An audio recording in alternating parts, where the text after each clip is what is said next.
Doing my life dance in my life, doing my life dance in my life, doing my life dance in my life, doing my life dance, doing my life dance with my kitty kitty. Are we live? Are we live? That doesn't look like we're live. Fuck. How do I check this? This says I'm live. This says I'm live, but this says I'm not. Oh, wait. Here we go.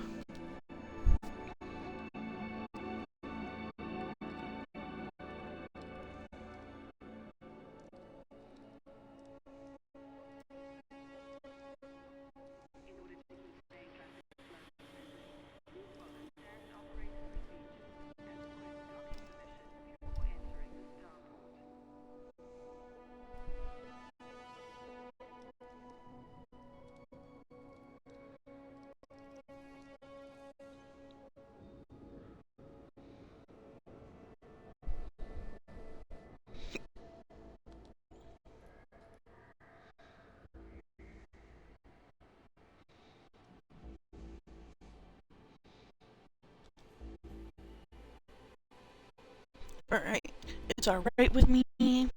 I'm getting all comfy.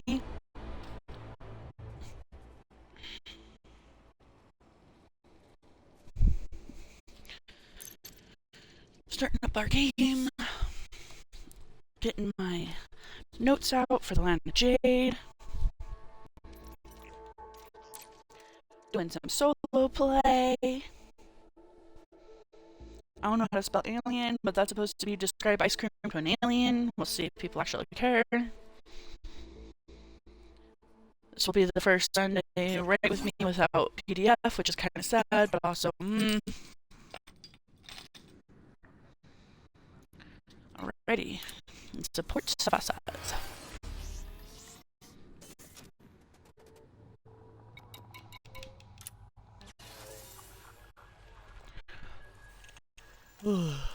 What's this? Navy strike. Hell no.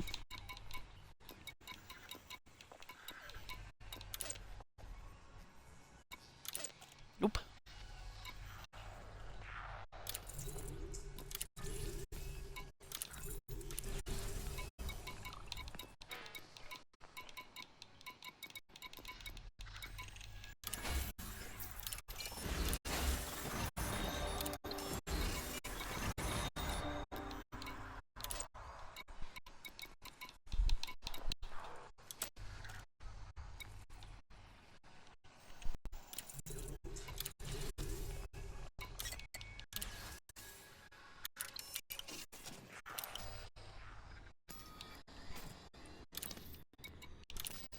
Incoming mission. Critical message.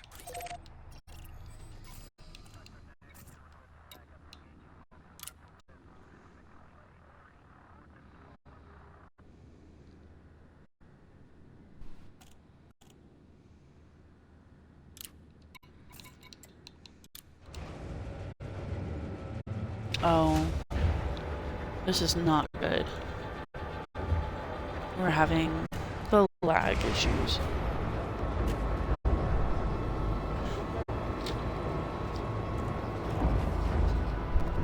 Landing gear retracted. Your ship is released. Depart when ready.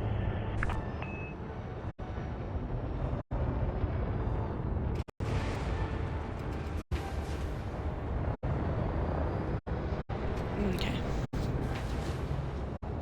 I haven't done too much more.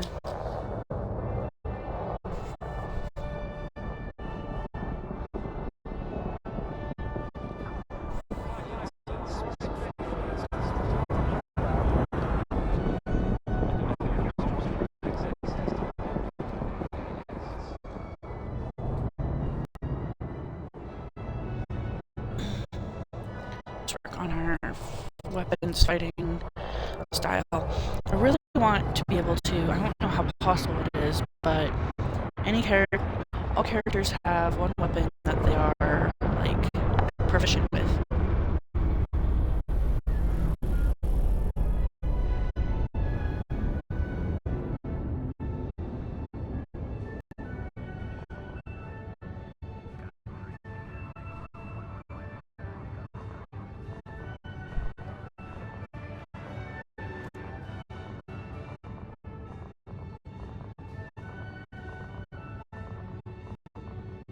Scan detected.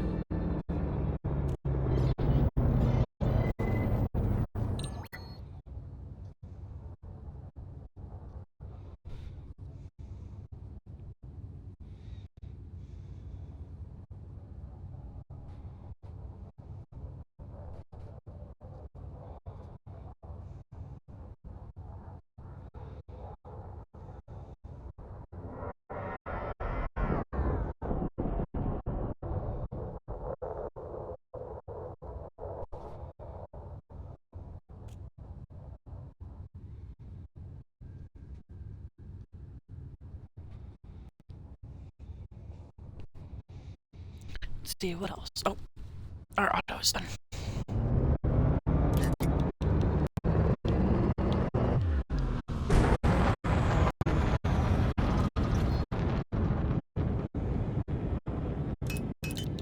Frameshift drive charging.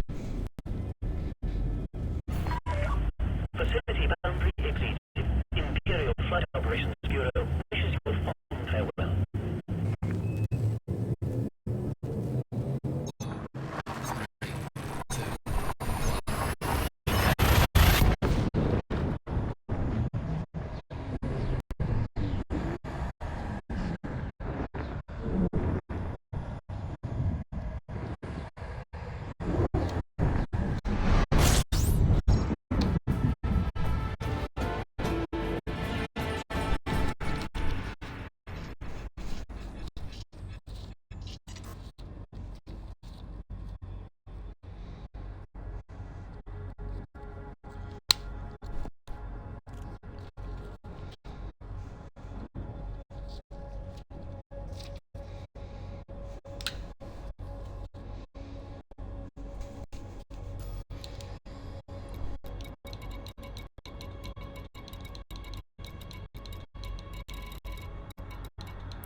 Fuel scoping. Fuel scoping complete.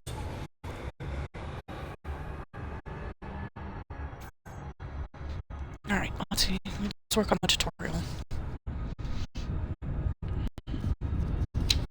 Tutorial outline. Pick it under.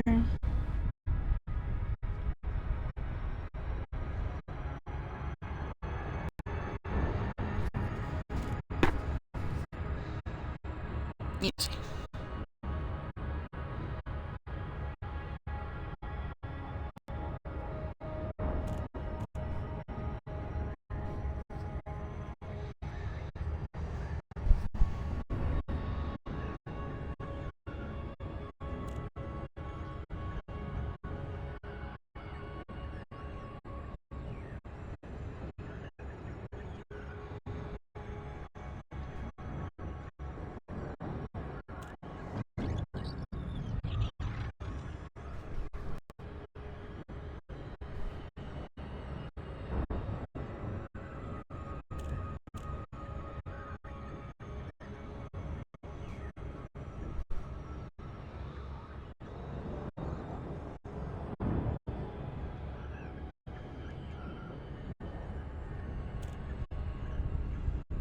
Okay, we pick a gender, we start out the Adventurers Guild, list of 5 starting quests, 2 combat,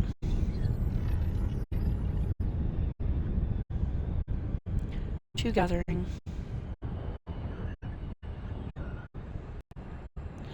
1 check-in on resident.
Landing gear deployed.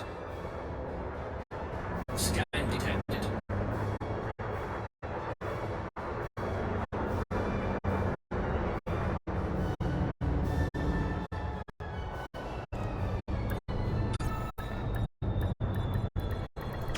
Docking successful. Alright, we Engines got a disengaged. optional hunting quest that pops up by the receptionist once you close the interface.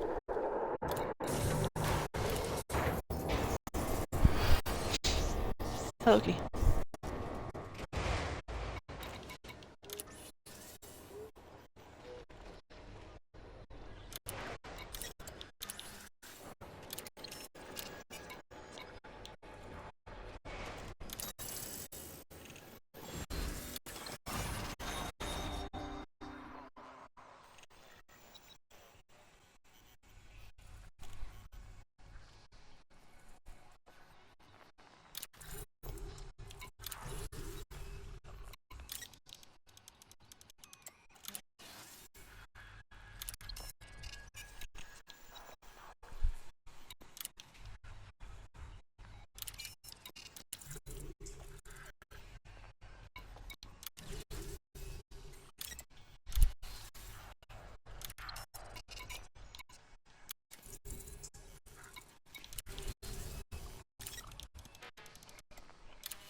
spiders, flies, Venus flytraps, slimes. What are some other good enemies?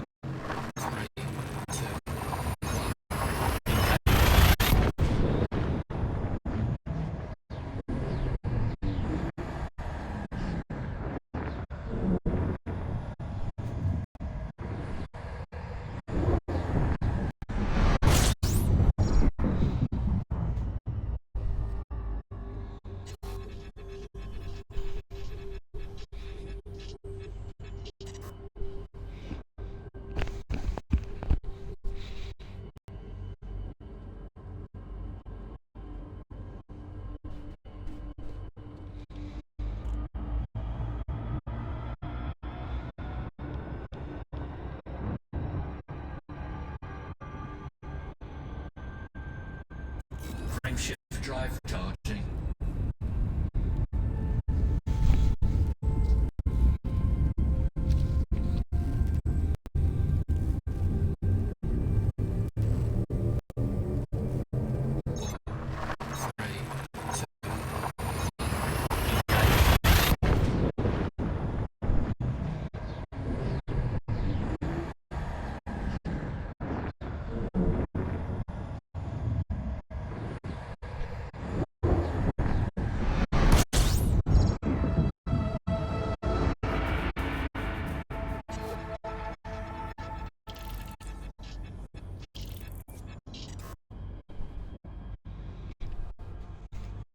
Let's go get some gas.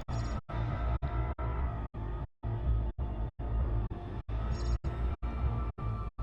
can get gas here, can't I?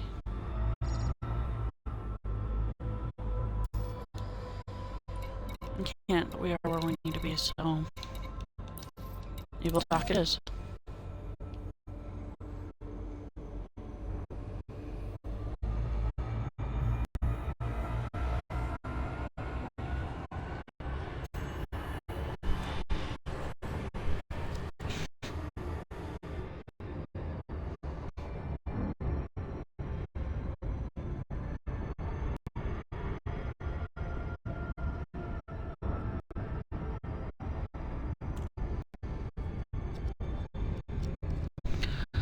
Marco!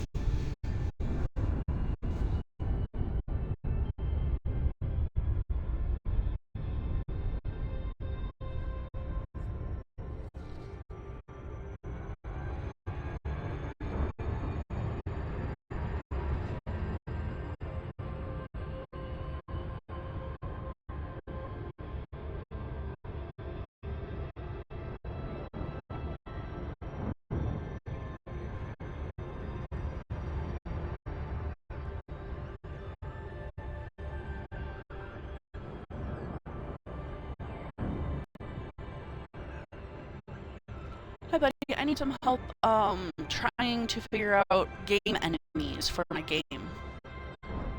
Would you be willing to brainstorm with me? That doesn't sound very sure. That is a no. I don't know. We could probably make big cats a game enemy. Especially in the mountain area. In fact, I have made him a game enemy. Mountain lions. I'm trying to think of common enemies that could be on every planet, and then enemies that are planet specific. So the first planet I'm working on is Land of Jade. It's a mountainous area, so we have like mountain goats, weasel thieves, mountain lions. I have, as common enemies, I have slimes, Venus flytraps, spiders, but I'll have a arachnophobia mode because, of course, I'm arachnophobic, and it will turn them into gelatinous cubes because funny. Oh yeah, Cyclops. That's a very good one for mountains. You're right. Scan detected.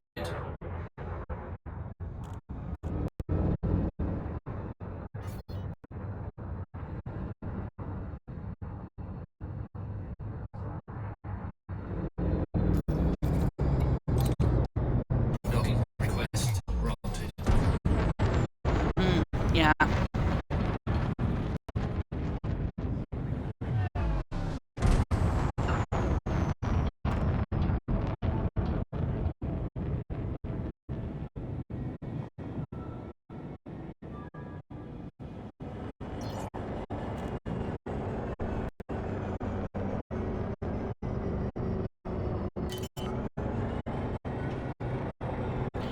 giant birds of prey. Yeah, that's a good one. Deployed.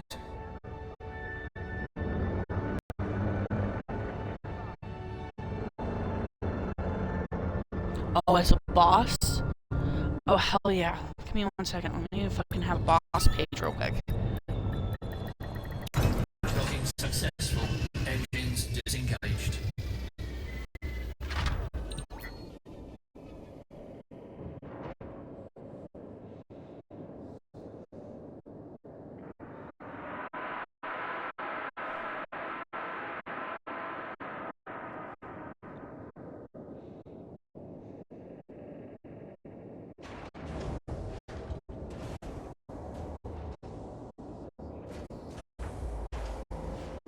Yeah.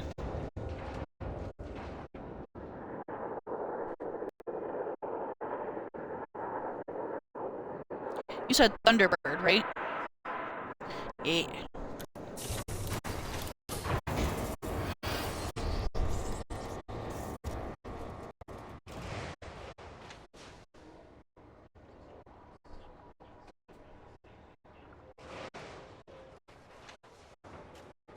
Well, so far I do not have a fucking ice planet because I have a water planet where sea dragons are going to be.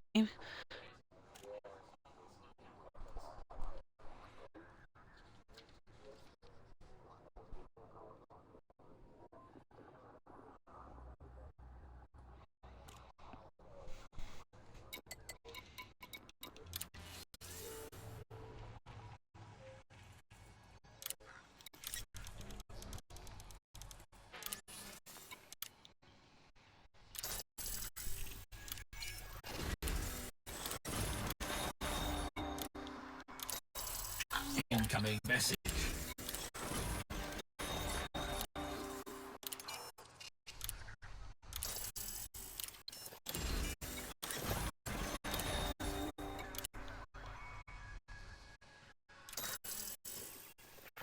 Yeah.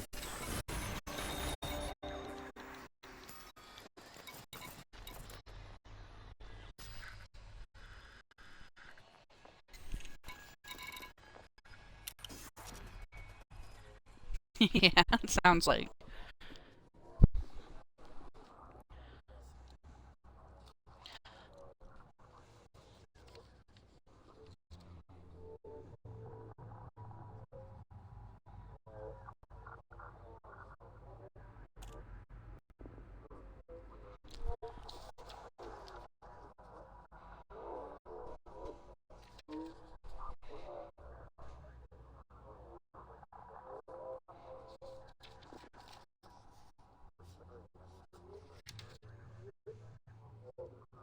Did you turn off the...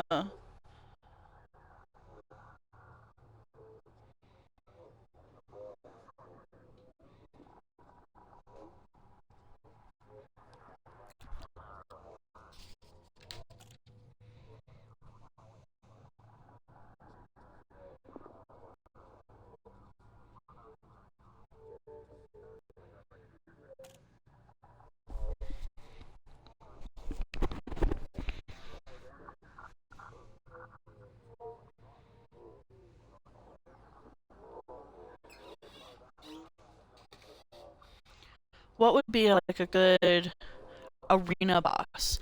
Like in Genshin Impact, you know, like the Wolf's Domain, the Crystal Flowers. Those are like arena bosses, at least in my opinion. Because to me, arena bosses are different than raid bosses, and I'm gonna have raid bosses in this game.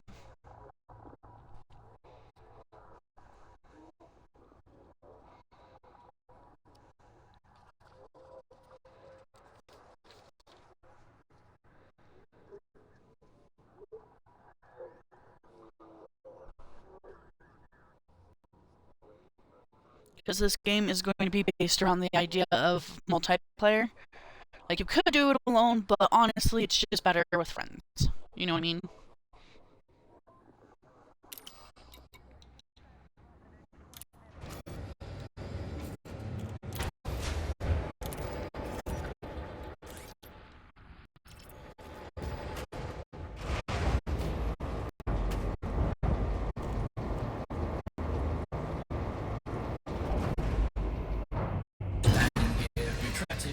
Ship released. Engines engaged.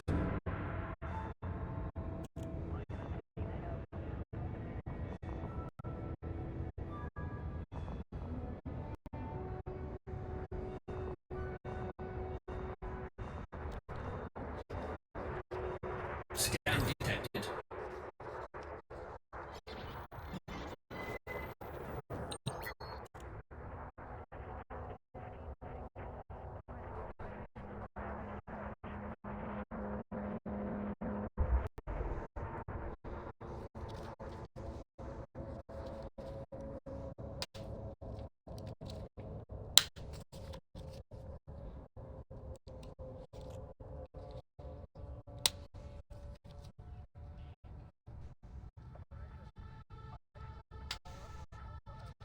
For like a raid boss? Or for a arena boss?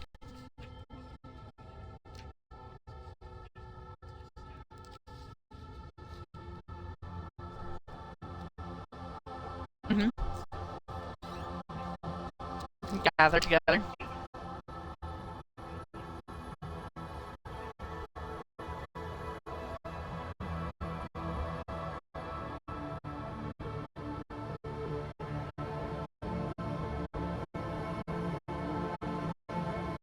Just have golems in like various sizes and shapes, just slowly working up to the arena boss. Possibly even a fucking raid boss being one.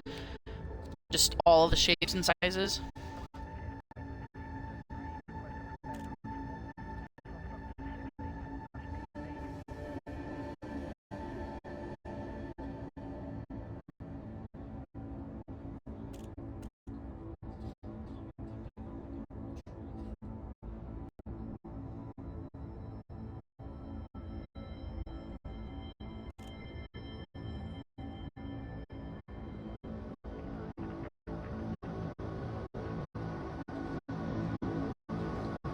I mean, but it's silly fun. And silly fun is still fun. Am I going to expo? I thought I was going to Sif. I am, okay. Frameshift drive charging.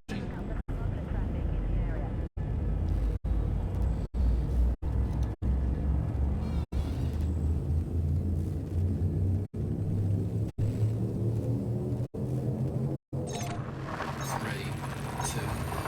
I'm gonna have to wild the axe.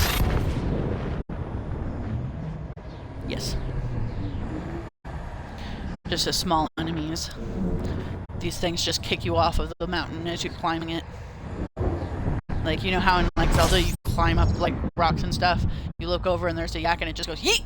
And you're just like, no, as you fall. Yeah, like you can kill them, they give you meat, but like, as a general statement, they don't try to kill you, they just try to yeet you off the fucking mountain tops.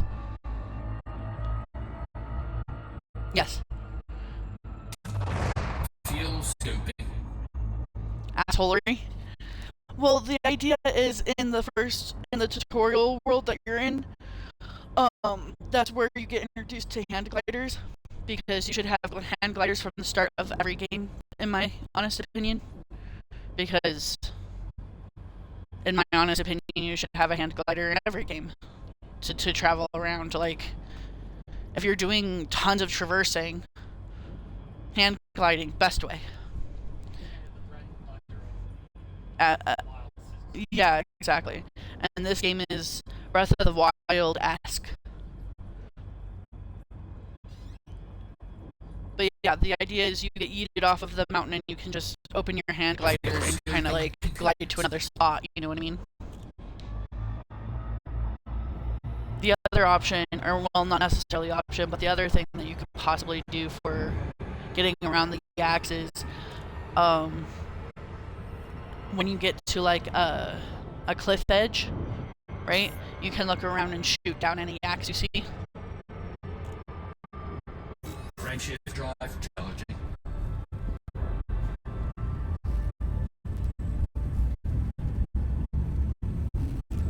Yeah.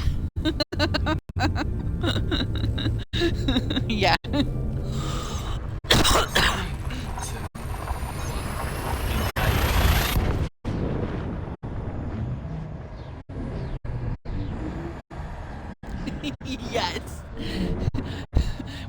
perfect because in a tutorial level, I think that there should be an enemy that can't really kill you, but that you fucking Critical hate. message.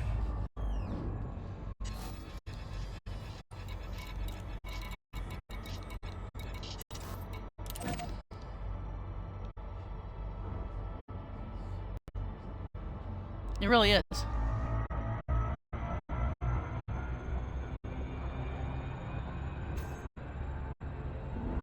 But also, I want the tutorial level to have maybe not the most unique out of everything, but like I want it to be one of those places where when you start the game, right, you're like, oh, this is just a general fantasy. Every game has this fantasy world kind of feel to it, right? But then after your world blows up and you go to all of these other worlds, it's something that you miss. You miss the quirkiness of it. You miss the calmness. You miss, you know what I mean? You miss parts of it. So that means it has to be memorable and stand out. You know what I mean?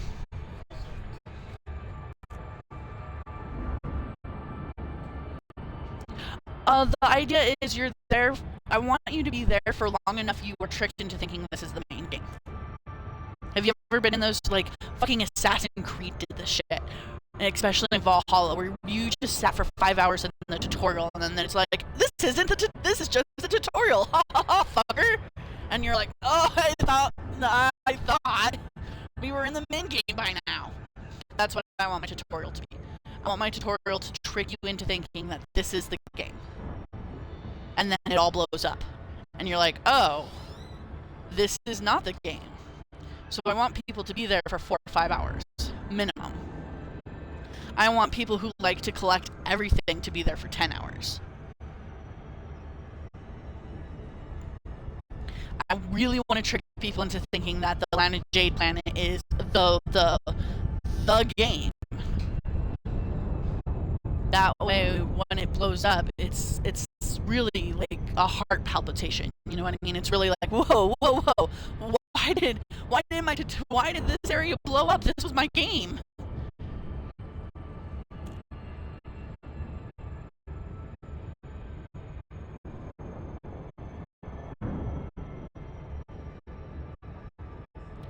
No. Okay.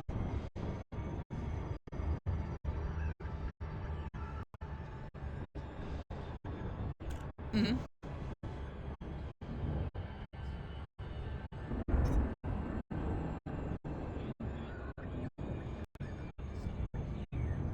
Right. Yes.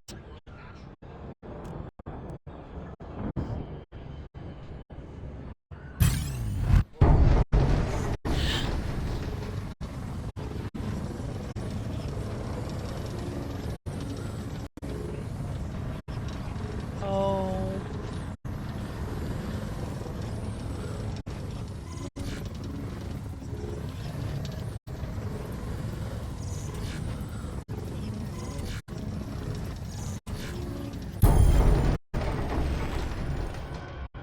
Someone tried to interdict me, which means they pulled me out of fast travel in order to try to kill me. They basically take you out of your drive, your faster than light drive.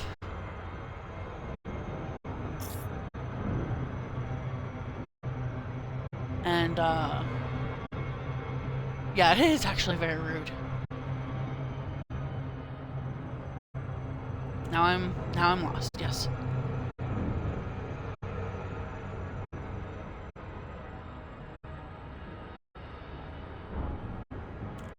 They do owe me fuel.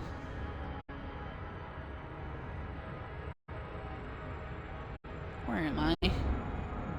Where am I going? Yeah, I'm going to Dunning Station. Which I'm apparently close to. Which is probably this line that I'm trying to... Ah ha ha! It is this line.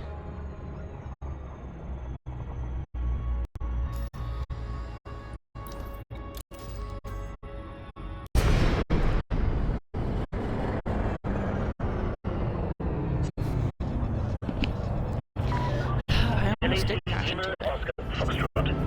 Please They owe me $10 of gas.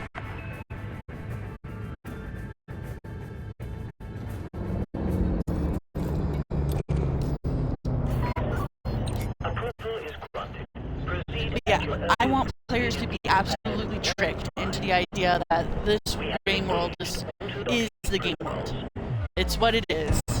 And it's supposed to be like, you know how Horizon Zero Dawn tricks you into thinking that this is just some other apocalyptical game thing, where it's like, you know what I mean. The first 3 episodes of Monica, the first part of games that are just yes, and then I want the world to blow up literally in their face because I think that that is hilarious.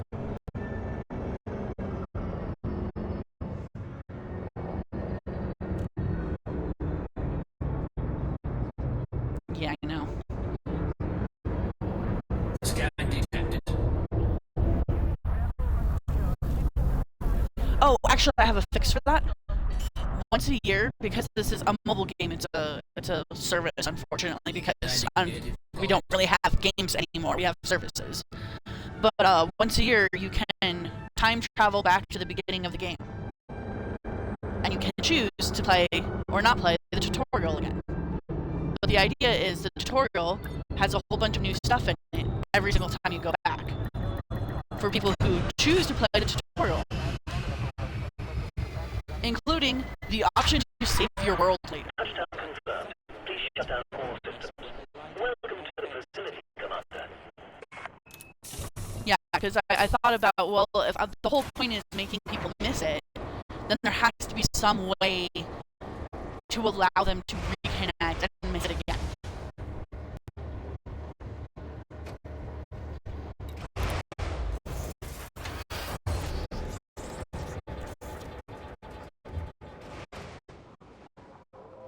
Yes.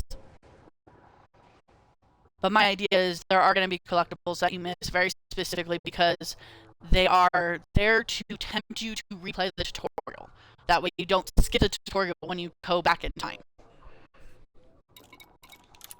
and miss all the cool stuff I'm hiding in the tutorial. Like the ability to save. So like this is one of those games where you pick your gender and then the one you don't pick is like an actual like person character, like the Abyssal Twin. One of the things you can do is save them when you go back in time. So like the idea is like the first time you go back in time, you can save your sibling, right? But not much more. The second time you go back in time, you've learned more about the world and what's going on and the entropy paradox. And so now you go back and you try to stop the entropy paradox, and you stop them, but somehow your world still blows up, so you have to figure out why. And you get more information as you keep replaying the game as things change, as slightly as timelines go by. If that makes sense. Incoming message. I'm not sure about that yet. I'm thinking that like when you go back in time, there's time crystals that will like save certain parts of your progress. So like in this game, you are in charge of building the Adventurers Guild. There's an Adventurers Guild in your main world, but when you go to all of these other worlds, there's no Adventurers Guild. So it's up to you to build the Adventurers Guild if you want it, and then there will be a time crystal that will save your Adventurers Guild.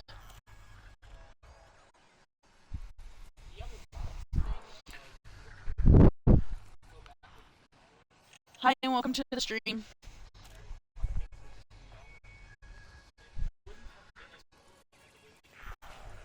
Yes, but the idea is there's so much content that it takes a year to get through. But you know how like there's always a waiting period time for new content? In that waiting time, there will be a lot of people who want to replay the game. So instead of forcing people to either start from absolute scratch with a new server, with a new what's it called? Uh New server, new game slot, whatever, instead you get to go back. And when you go back, you save stuff with the time crystals, like I said. Which, do I have the time crystals written down? Because if not, I need to write that down.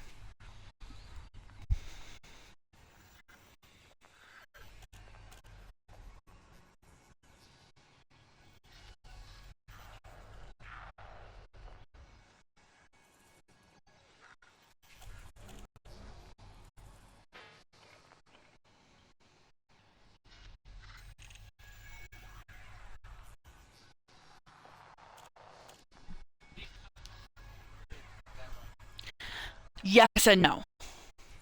So the idea of the time jump is so for 6 weeks, you can time jump back and forth.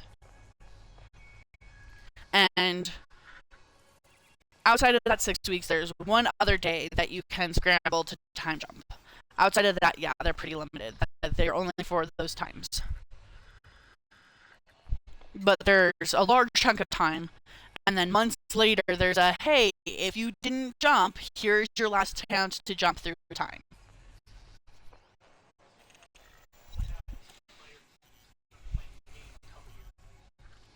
Well, the idea is the time jump happens every year.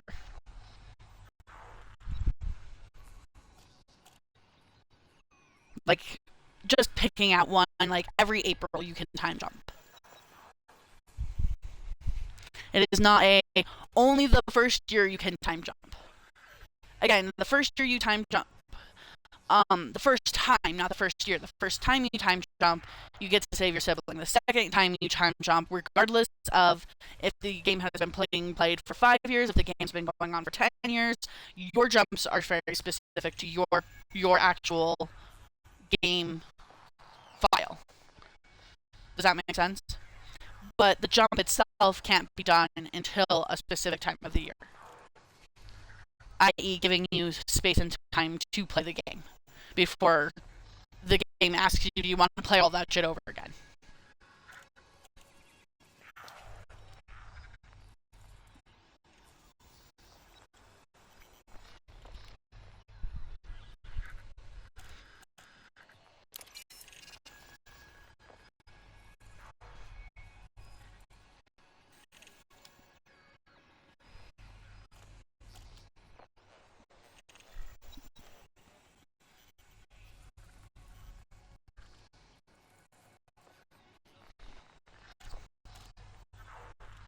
This is your home world. I want you to feel like this is out of. I want this game to be one of those games where it makes you really question what you personally feel like home is. Is home just the place you're born? Is home the place you feel comfortable? Is home the place you find your most friends and allies? What is home to you? Does that make sense? With the exception of there's one world where there's no rest. It's very specifically anti-home, very uncomfortable world, based on Dark Souls. Very much a world where everything is pain, strife, and horrific. And if you find that as home, well, maybe you should play fucking video games. That kind of idea. Yeah, more or less. But now you see why the home world has to be like unique enough that you miss it, but not so unique as in to make people go, oh well, clearly we're going to be back here again. You know what I mean? And obviously, because it's a tutorial world, I want it to be the framework for how you deal with all the rest of the worlds. Maybe all the rest of the worlds don't have this thing or that thing, but they are mostly, you're gonna find enemies, you're gonna find raid bosses, you're gonna make an adventurer's guild so you have quests to do.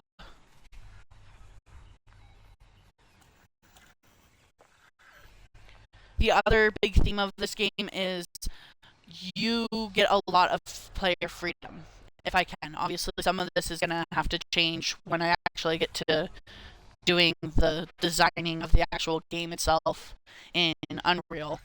But the idea is you can choose to destroy all the worlds. You can choose to interconnect all of the worlds. You can choose to connect these worlds and not those worlds. You know what I mean? You can choose to enslave all of humanity. Or bring down tyrant governments. What's so funny? What's so funny? You laughed.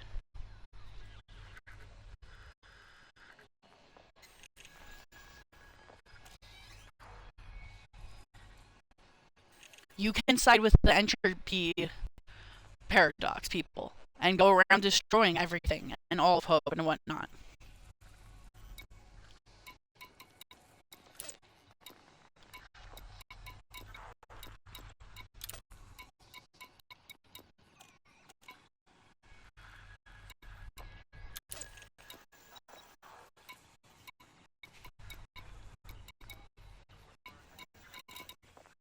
Yes, exactly. Now do you see why I'm like, I need someone to help me brainstorm this shit?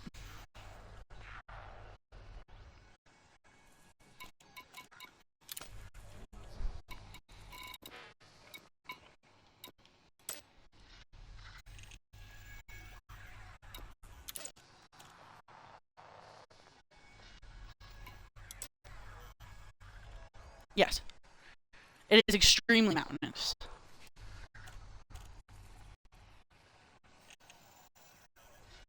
Also, as a by the way, I'm bringing back a Navi. Every planet that you go to, including your planet, has a ferry.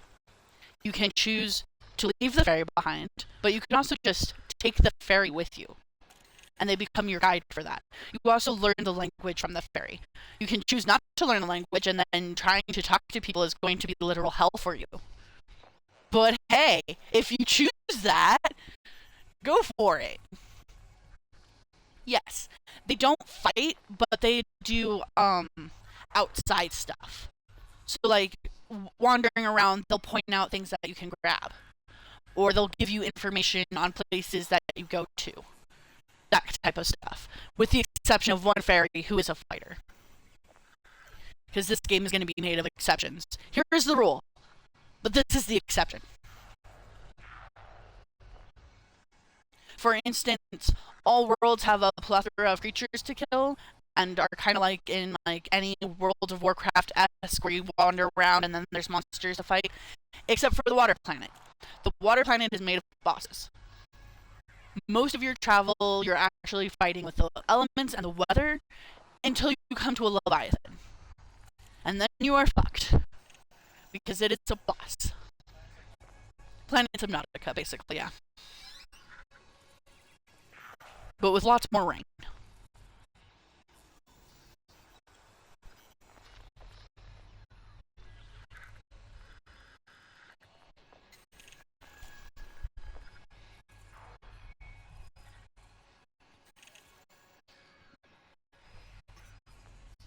Mouse is happy you're awake.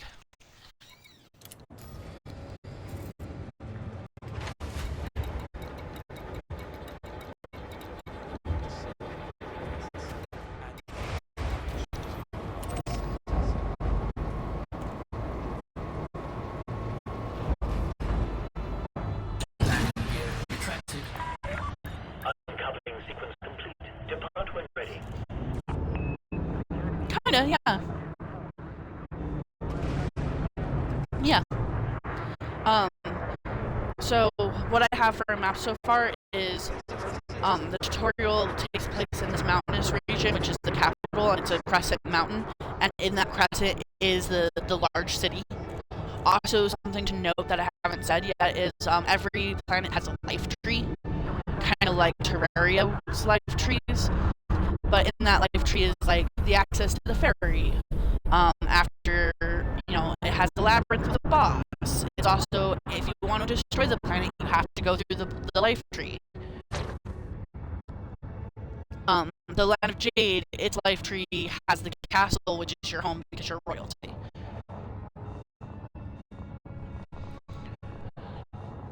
Scan detected. What? Oh god, what?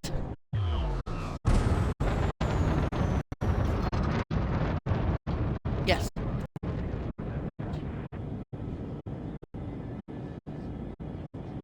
No! No! No! Have a good trip, Commander. 4, 3, 2, 1. Engage.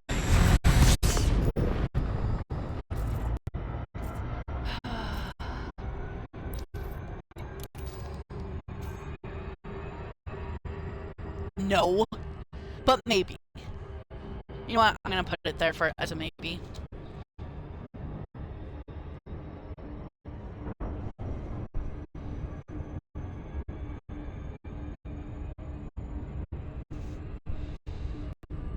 Because at the heart of it, I don't like monarchs either.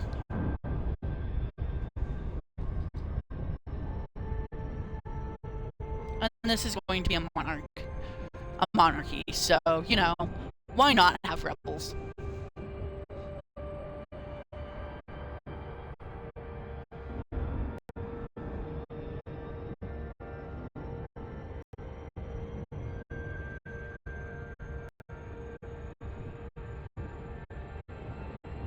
Mousy meow is a mousy meow. You look so fucking comfortable.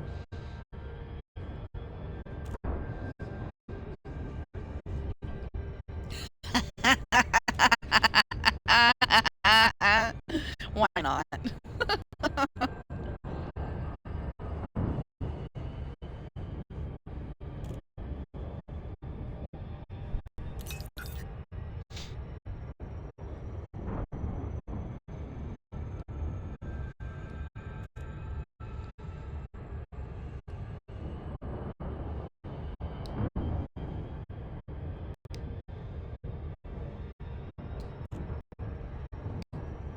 Yes, we do have a big cat.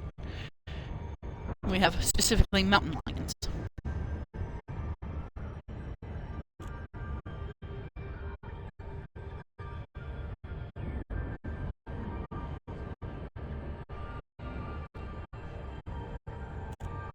Bears can be common. Bears are something you can find everywhere that has a forest. So you won't find bears on like the water planet, but like everywhere else there's a forest, there can be bear.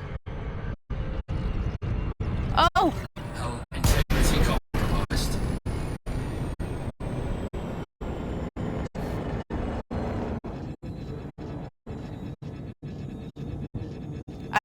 yes, but it's like Earthian autopilot, which is to say, as long as there's nothing in between you and where you're going, you are fine. But it will absolutely throw you into the sun.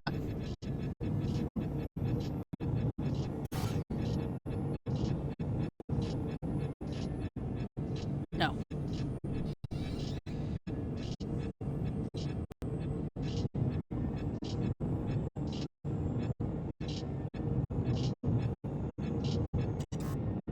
Brain shift drive charging.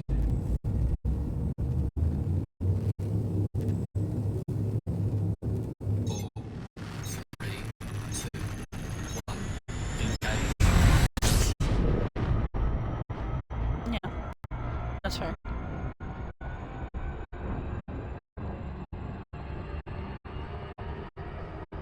Oh yeah, yeah.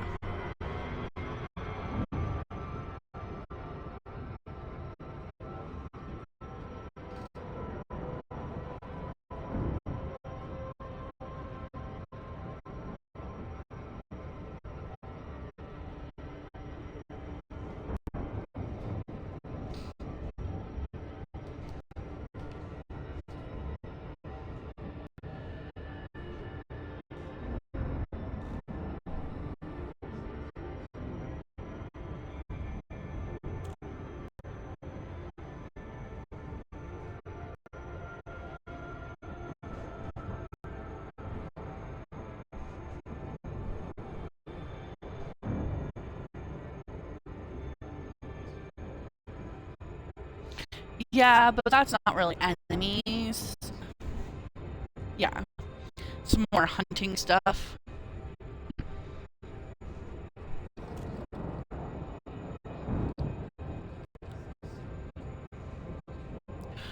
Oh, revenge elk.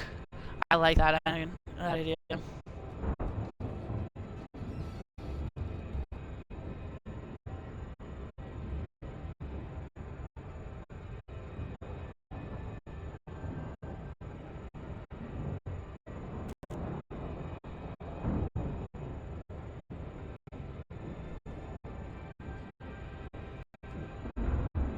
Yes.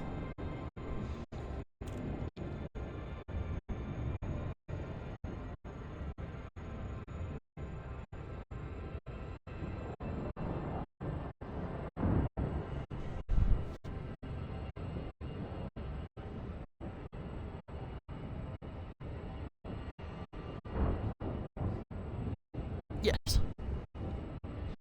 Cave troll?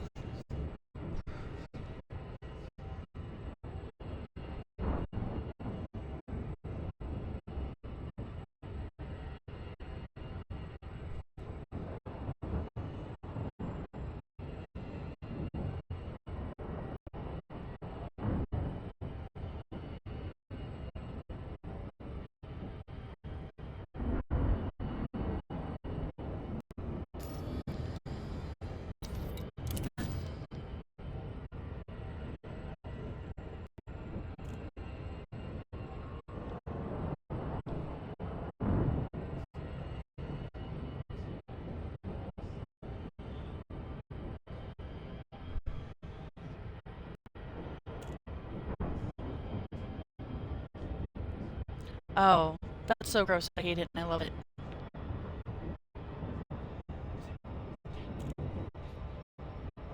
Mm.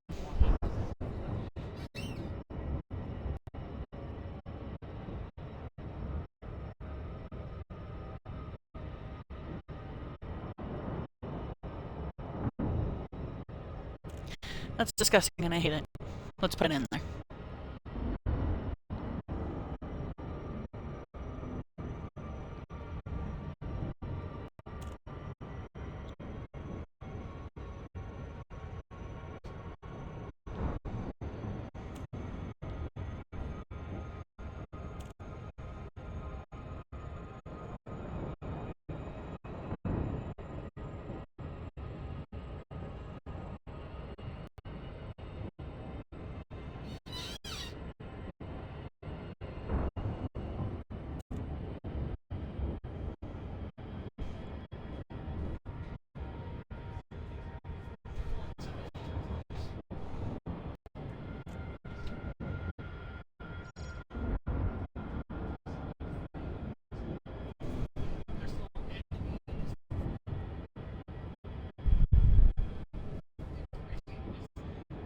Mm.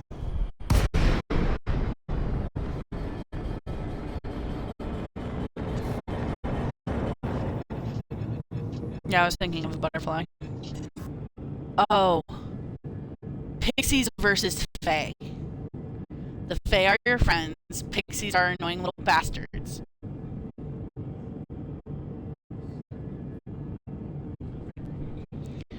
Yes, pixies. Fae are your friends. Pixies will fucking eat you, and the only way to tell is to get up close.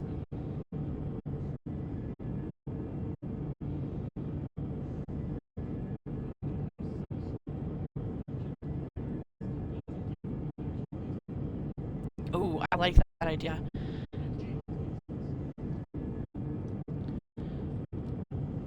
Give me a second. I want to write that idea down, but that's not a. Well, it is an enemy thing. It's just I don't have a place for that.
What?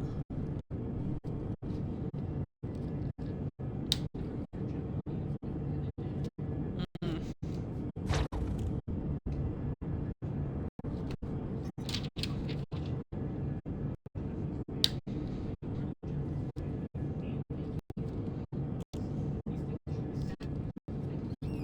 Yeah, they really should be separate.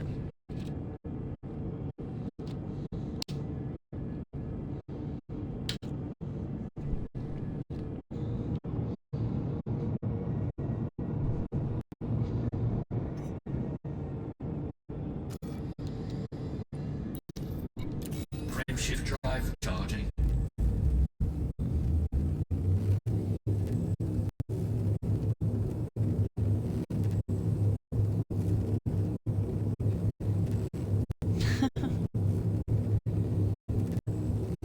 Four, three, two, one. Oh yeah, yeah, I see that sometimes.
Hmm.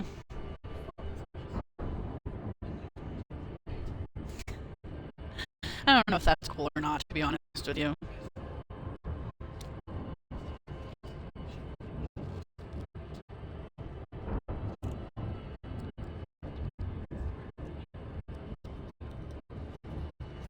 Hmm.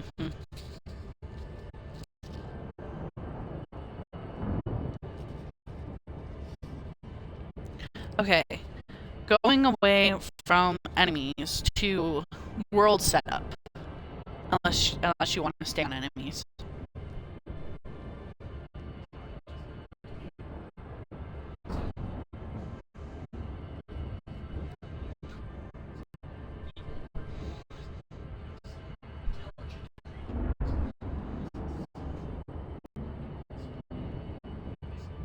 Hmm.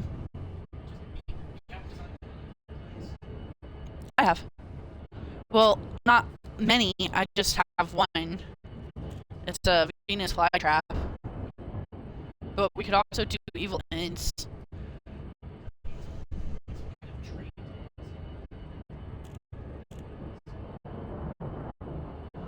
If I do evil ends, it's gonna be a revenge thing.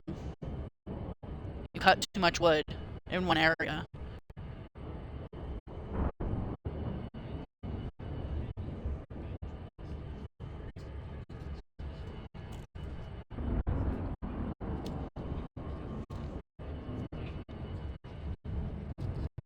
Yes, of course.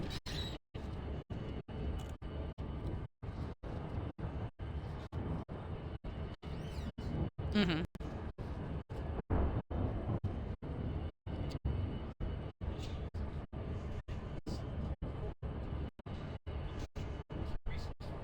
Yeah. Do you want to hear a rundown of the worlds I have so far? Okay. So we have the Land of Jade, obviously, which is what we've just been working on. And what I have for what I have for that. This is where we get the hand glider. Lots of mountains. It has a blue-green sky, so like an azure sky, because I think that that's really cool for like a mountainous region. Um, Castle in the Life Tree, I kind of did tell you that. Most of the city is on one side of the mountain. Something I didn't tell you is this is meant to be an adult game. So I'm going to do everything I can do to make it an adult game. So when you load up, it asks you what your age is. And if you are not over 18, it locks you into the tutorial until you're 18. Because I'm an asshole. And I believe in kid spaces and adult spaces separate. Just period. Well, part of it is because part of something I want to do for the rest period is like in Red Dead Redemption, how you can smoke cigarettes. I want you to be able to sit down with your characters and like drink tea or drink coffee or drink alcohol or drink whatever, snort coke, fucking smoke, have a hookah. Yes. Yes. So, part of the boon of being a kid trying to play this game is you get locked in the tutorial, but you get more of the tutorial world. So adults get this one city, but kids get the entire world. Does that make sense? Okay. Okay. I love thoughts.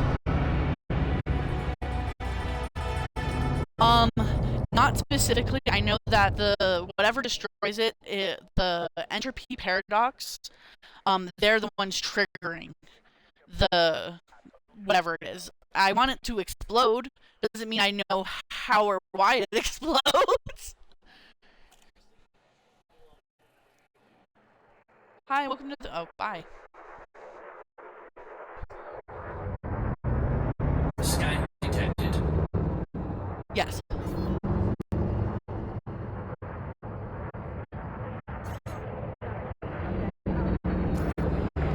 But the monarchy itself. Docking request granted. Yeah, the castle's in the light tree. Yes.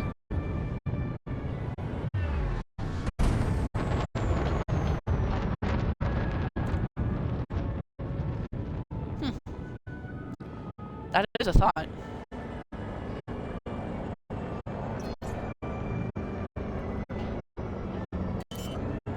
are the bad guys.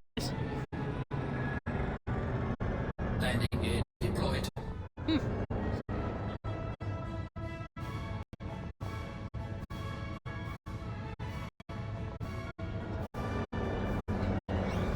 Or controversially, the sibling is the only one who's trying to work with the rebels. The sibling, your oldest sibling, which I actually have a name for, Aspen. Engines disengaged. Hold on, no, it's Rowan. The oldest sibling is Rowan. Right? Yeah, Rowan. Also called the heir.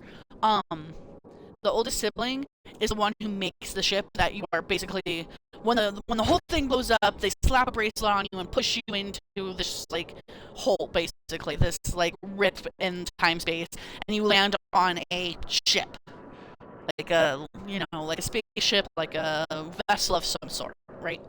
So it could be that they were working with the rebels this entire time because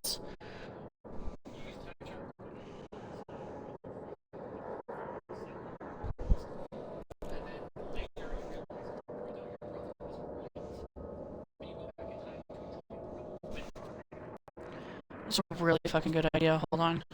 I gotta find a place to write this down.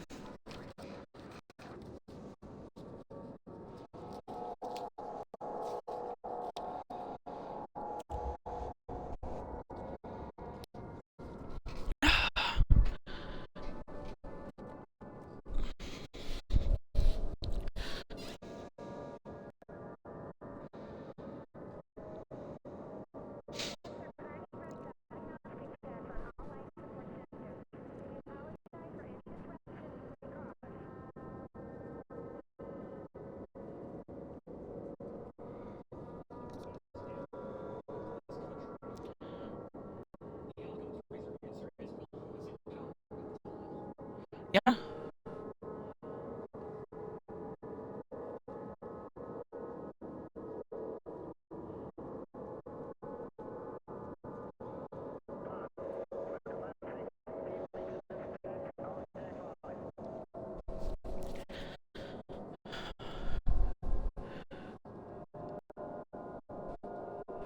It also brings so when you save your sibling on the second playthrough, I don't want the sibling to just be there agreeing with all of your stuff. If you go down the path of entropy, your sibling's there fighting against you instead of fighting with you, right? So that brings more depth to that.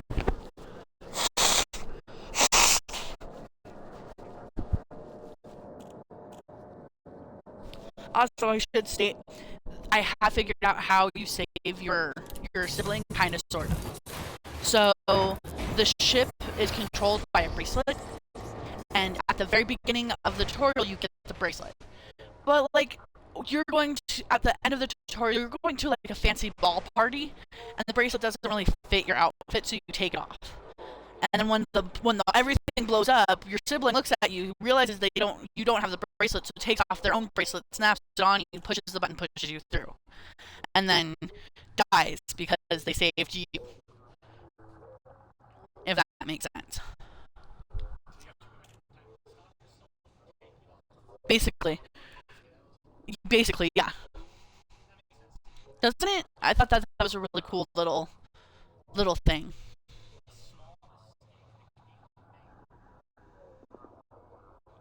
Yes.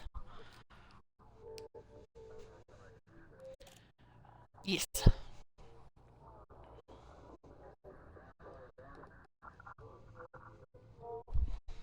And maybe it's the second time through is where you find out that your sibling has been with the rebels this entire time. And it leads to more fights and possibly a moment where you mistakenly say, I wish I didn't save you, or something like that. You know what I mean? Also, this game is gonna be fully fucking voiced. Period. Read. It's either gonna be fully voiced or not voiced at all. One of the two. I think it should be fully voiced. That's just my opinion. With the exception for labor action. But in theory, I would like to pay my people correctly and not threaten them with AI replacement. Like, if we're just a good company to start, we don't have to worry about labor action because the laborers should be happy.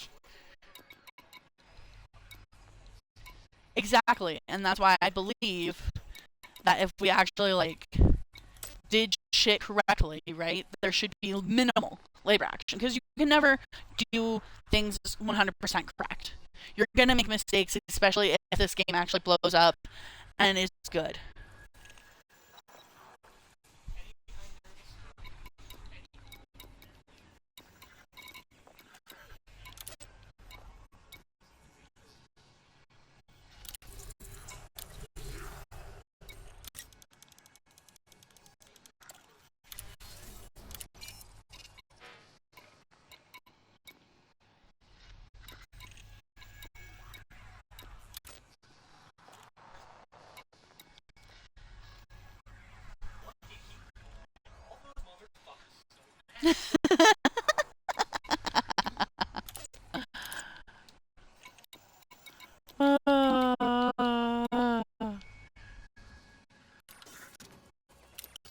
But he's not wrong.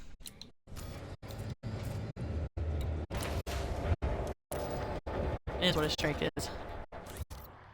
And in theory, I would like to be good enough not to need a strike because, in theory, if the workers and the developers or the voice actors or whoever is at marketing can kind of get fucked, to be honest, comes to me and goes, hey, this is a problem, I want to be able to fix it.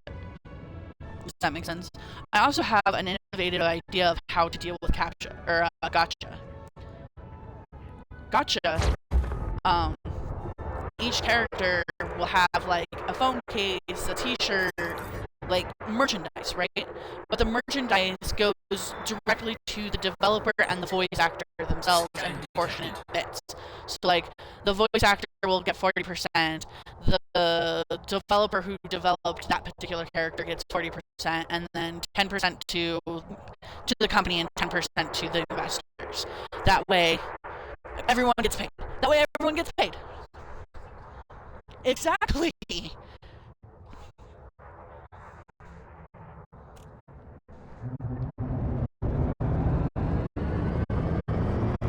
Kinda.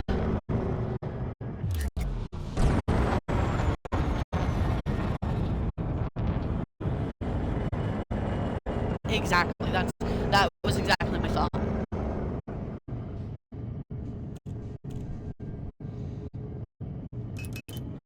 Frameshift drive charging. So the idea is any merchandise that gets sold goes straight to. I've also been playing around with the idea of having two different battle passes. A battle pass that specifically supports the developers, and a battle pass that specifically supports. Oops, I'm gonna blow up my ship. And a battle pass that is like completely cosmetic and supports the voice actors, and the artists specifically. Yes. Yes, I also agree with this. Can I get juice off of this sun?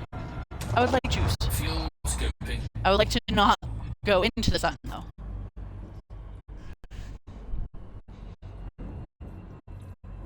Okay, you're not wrong, but also I'd like to not. Fuel scoping complete. It's just a thought. Where am I going? No.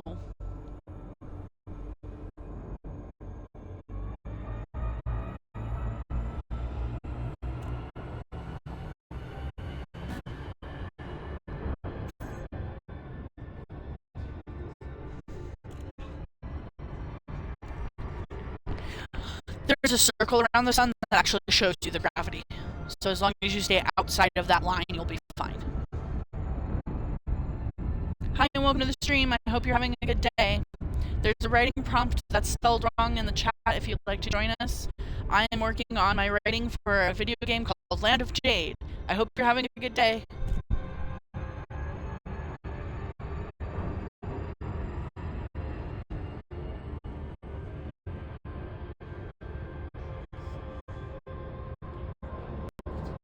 Yes. And the funny part is, unless you're actually looking at the tutorial map, part of the community is going to be like, why the fuck is this called Land of Jade? Why is this game called Land of Jade? What is this name? And then you go back to the tutorial and you look at the map and it goes Land of Jade, and you go, uh, the primo currency is going to be called Jade Stones.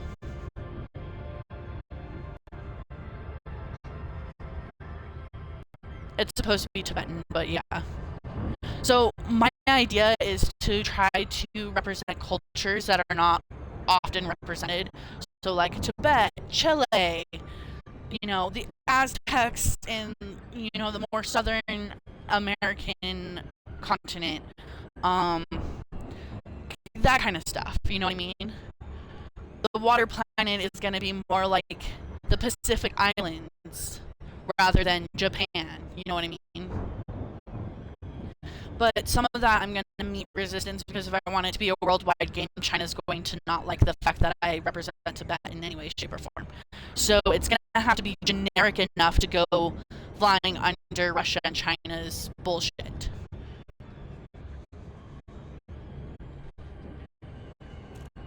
Yes, 100%.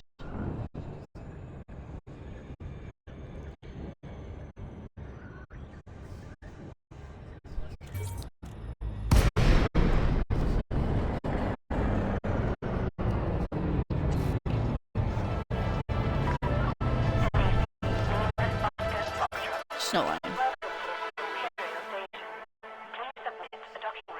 Got it. My mic seems very broken and robotic. Hey, Sakura. Good to see you. Let me see if I can fix my...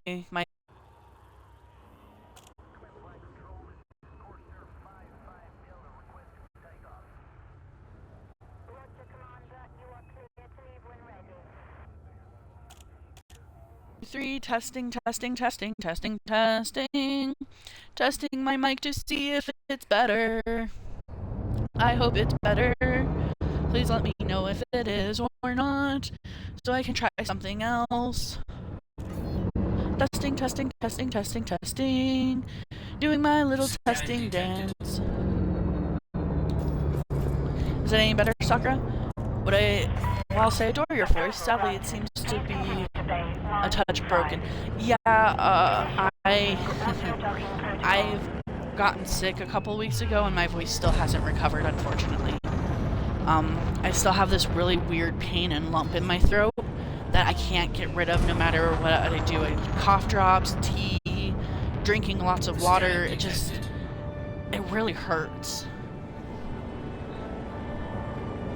Oh, it might be, yeah. I hope not, but it could be that. If it's still happening, I unplugged my controller. Let me see. Sometimes putting myself in a party will correct the roboticness of it, but not all the time. So let me see if that does anything.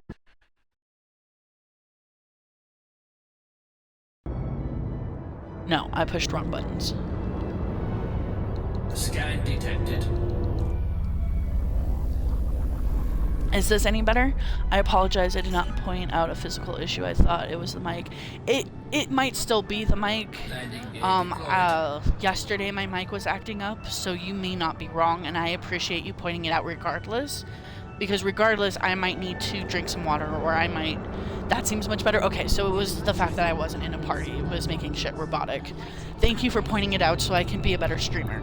I really appreciate this. Hey Drake, could you turn off the air conditioning for me? Could you check it for me?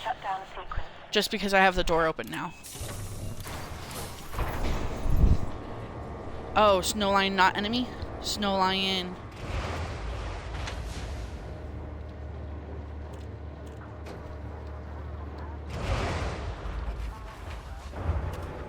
It should be a raid boss.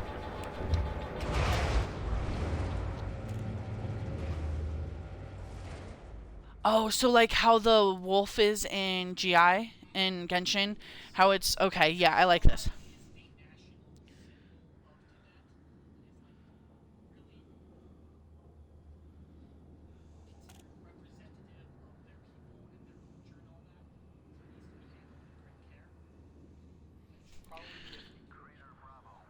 Yeah, okay, yeah, for sure.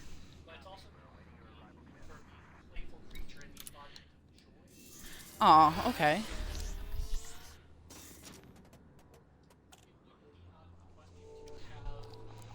Like a sparring match with it? Okay, yeah, let's do that. I like that. That's a really great idea for. Oh, excuse me, I'm gonna mute myself because I'm gonna cough.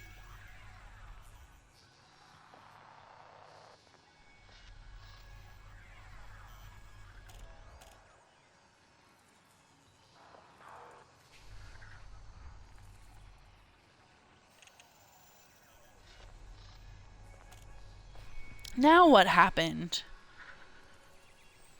My. Okay, there goes. There goes. Okay, my stream is doing weird things. So I had to fix my stream because it's doing weird shit. But the snow lion could actually give you the foreshadowing of, well, I'm playing with you, but if you were your dad, I'd kill you dead. You know what I mean? Stuff like that.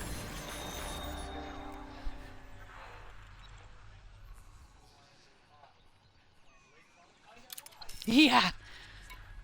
Yeah, I really like that. Yeah. Ooh. Zombies are good as common characters. They're called what?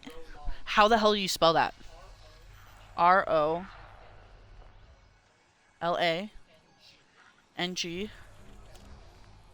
Of course.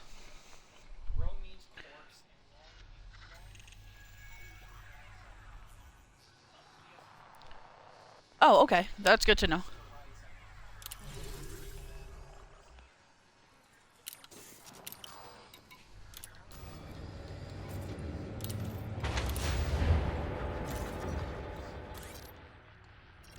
Huh. Ew.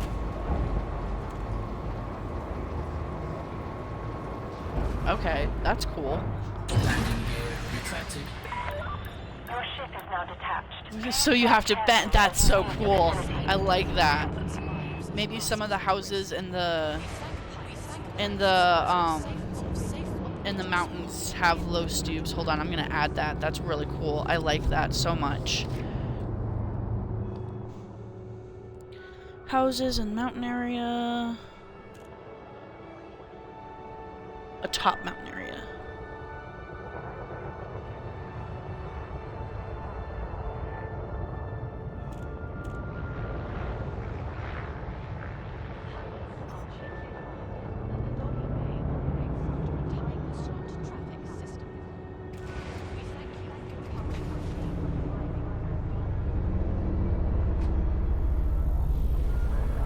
Oh, I really like that. It also gives a secondary layer to the royal family because the royal family was going to be just like, you know, Hyrulean royalty where it's like they're jovial. You don't really suspect anything about them being bad or off or anything like that. They're just kind of what they are. Scan detected.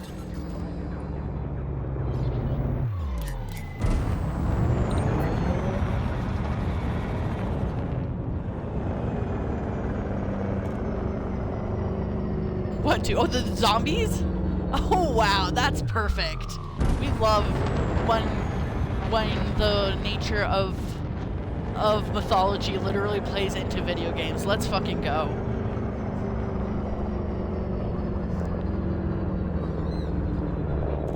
Hold on, I want to write these down because this sounds super important.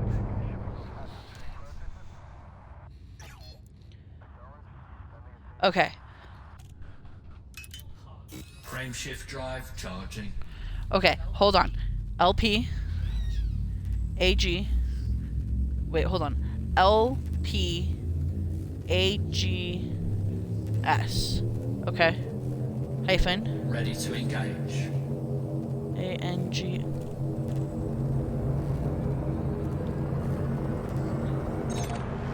Ew. 2.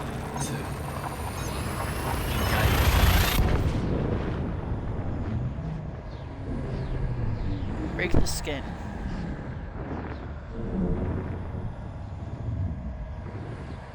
Kroglongs? Okay. K-H-R-A-G.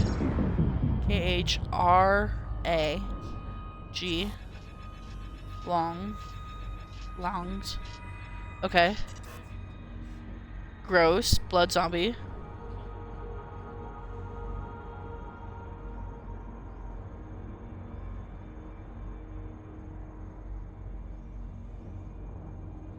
Okay, so those ones would be represented by more health. Hold on, give me 1 second. I have to line up my ship.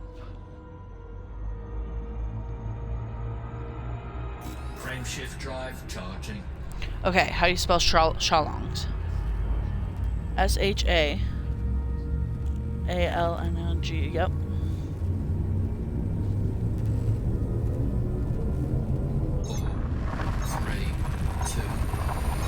Beheaded.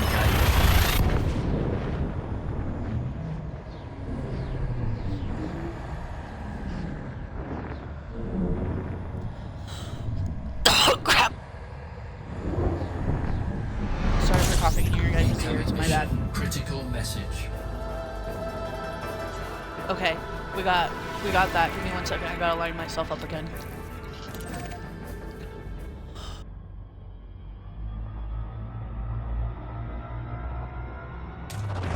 Fuel scoping. Fuel scope disengaged.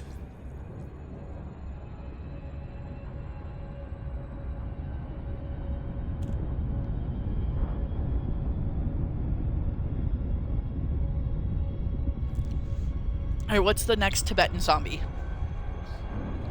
Okay, Ruslan. R-U-S. Okay. Ew, bone. So, in gaming terms, crush. / maybe plunge.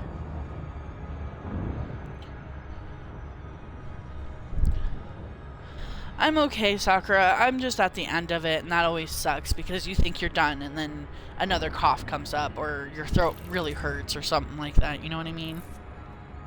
Thank you for your concern. I really appreciate it. But still, sorry for coughing in your ear. That's so bad. Is that all of them? No, that's 4. Right? Yeah, that's 4. What's the next one?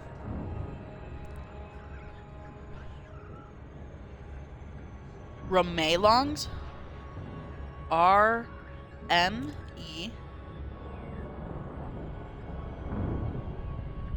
Okay.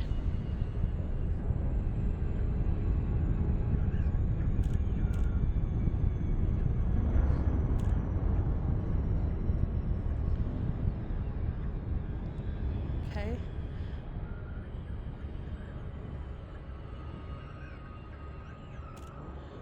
That is awesome. Okay.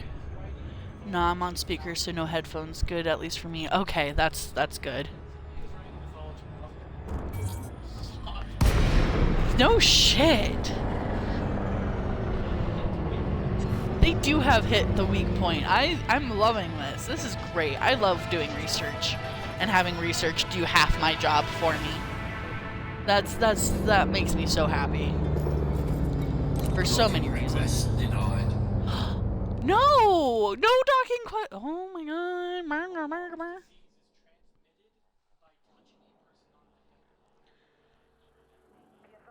Head bops.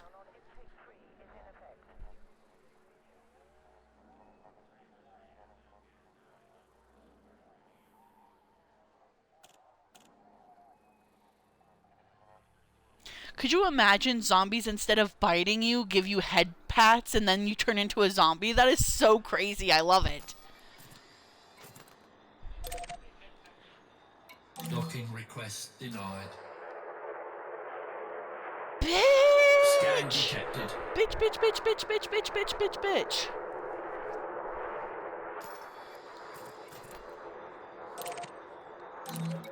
Docking request denied. Somehow that makes it worse.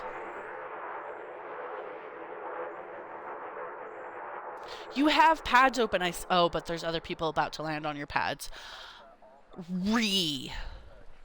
Absolutely I think that that's a good start for a Land of Jade enemies. I want to take you through what I have so far for the worlds, if that's okay, Drake. Cool. I don't know if you guys can hear my friend Drake. He's helping me brainstorm. Oh my goodness. Sakura says, and that's how baby zombies are made.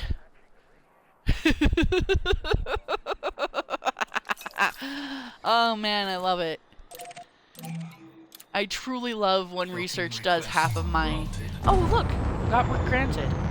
Truly love when doing research literally helps my fucking job along. Let's see, I cannot, but sounds like you're having fun. We are having fun. I'm gonna try to figure out how to get my friend Drake in the conversation and in the streams, but right now I have no idea how to do that outside of forcing him to go get a mic and get online. People are listening to me have a one-sided conversation. They can't hear you. Yeah.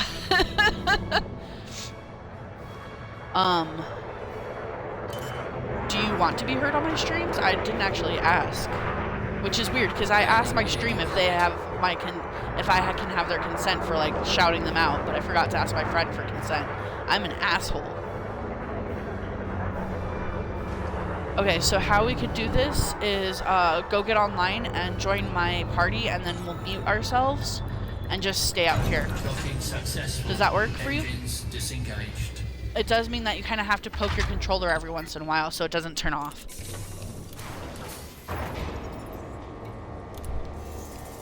We are having fun.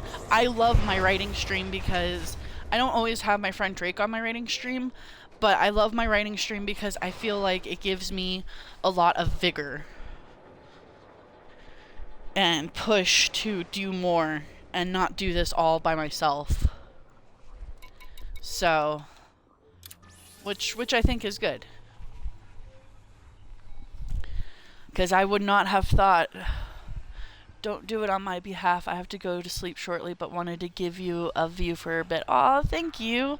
I'm not doing it on your behalf. I'm not only doing it on your behalf. I'm doing it so I remember to start doing it when I do have my friend Drake on my stuff so people can hear him. Because I think that that's a good thing.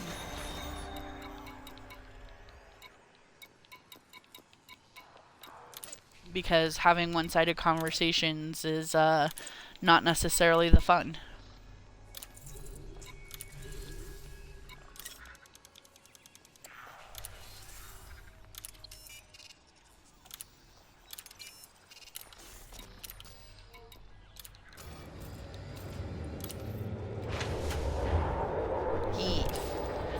Sakura says fair.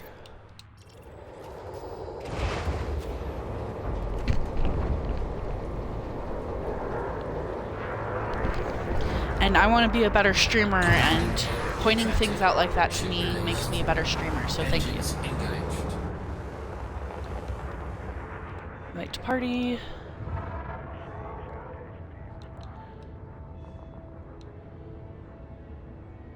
Okay. Hello, buddy. Come back out here. I'm gonna mute you on here, so that way we don't have echo. And you're gonna want to mute me on yours so you don't have echo too.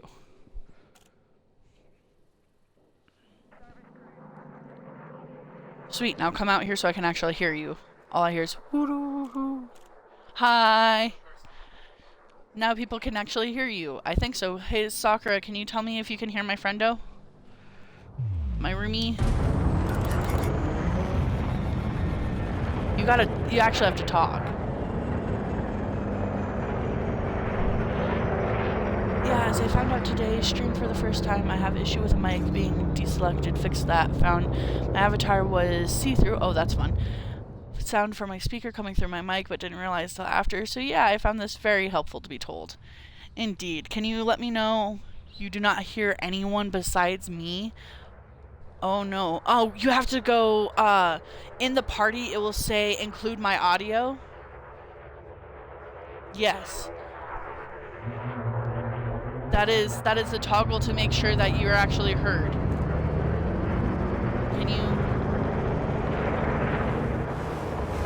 Can you hear my friendo now?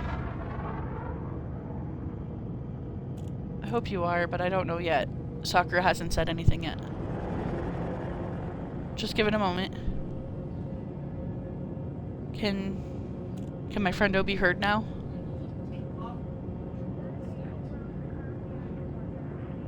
No, still not hearing anyone. I wonder if it has to do with the fact that I muted you. Could be. Okay, try now. Can you hear me now? I am speaking with words from my mouth. Are there words? Is this fixed now? Are there words? Yes. Yes! There are words, but you are a little low, so I'm gonna see if turning you up on my thing will help. Okay. Hello? Hello, hello? Yes, it worked. Perfect. We are good. Frameshift drive. Hip hip charging. hooray. Now I'm gonna mute myself so I can cough. Hello.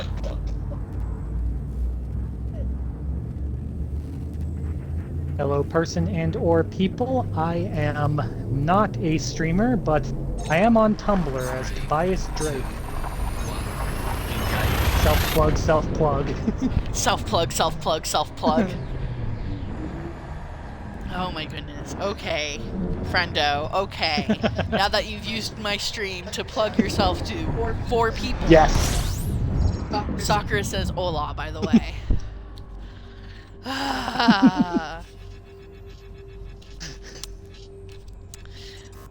I'm like actively kind of pissy right now.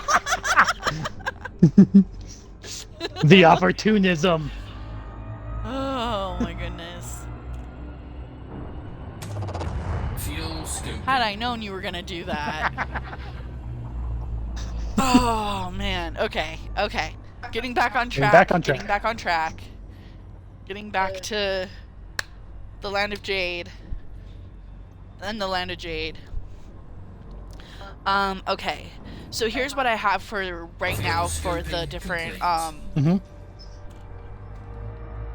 excuse me, the different time loop selects, basically. Right. Frameshift drive charging. So the first year, your home explodes and you're just playing through the game. Okay.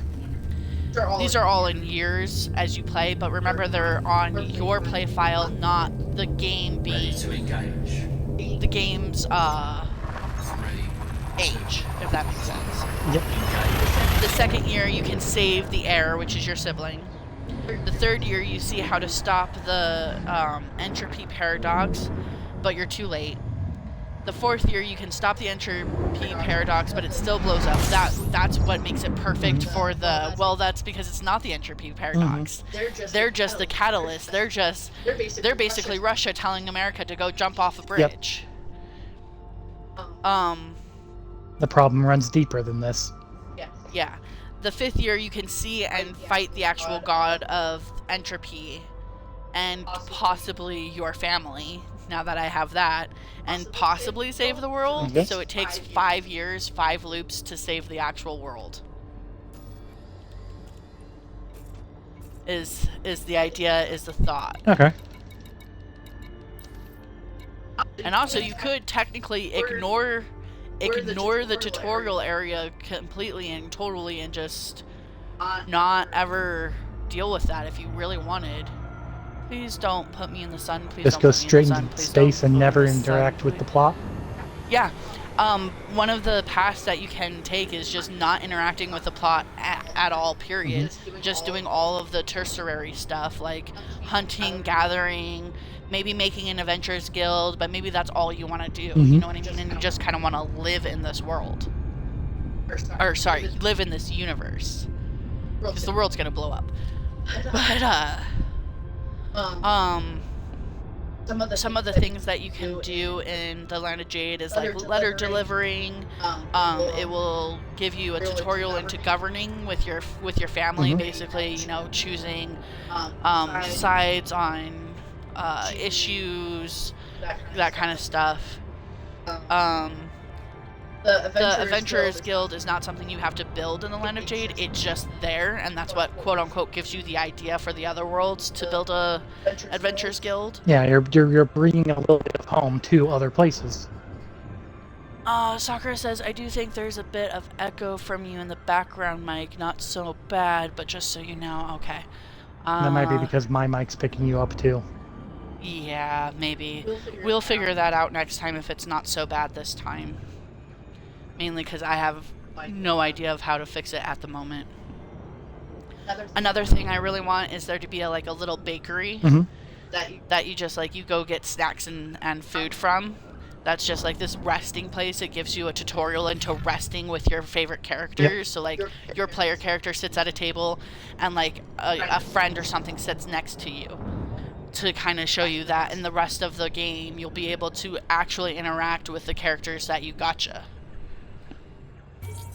Fire Emblem Three Houses Right? has a mechanic where you can go to take a meal with 2 of your party members. Oh, okay. And you pick something, and you have to pick something that'll be served as the meal. Yeah. And every character has different tastes, so you want to try and find something that appeals to both of the characters. Oh, okay. Well, this is meant more as a place to do your vices, a place to have a smoke break, a place to drink some tea. It might not be that. It may not be so. Dating simmy. I mean, yes and no, because there may come a point where dating sim stuff comes into play, but it's going to be secondary because again, this is an adult game. So I want there to be adult themes. I want there to be adult stuff in all of that means. But also I want there to be a million toggles so you can turn on and off sexy times. You can turn on and off a sober filter. That way if you're a sober person or you're trying to become sober, there's only the options for tea, coffee, cake, whatever. You know what I mean? The sober options of stuff. And as well as there's going to be sober characters who will not do vices but will drink coffee or whatever, soda, whatever. Let me dock. Request denied. Oh my god. It doesn't want you to dock. It doesn't, but also It's telling you to go fuck yourself. It is. And I'm mad about it.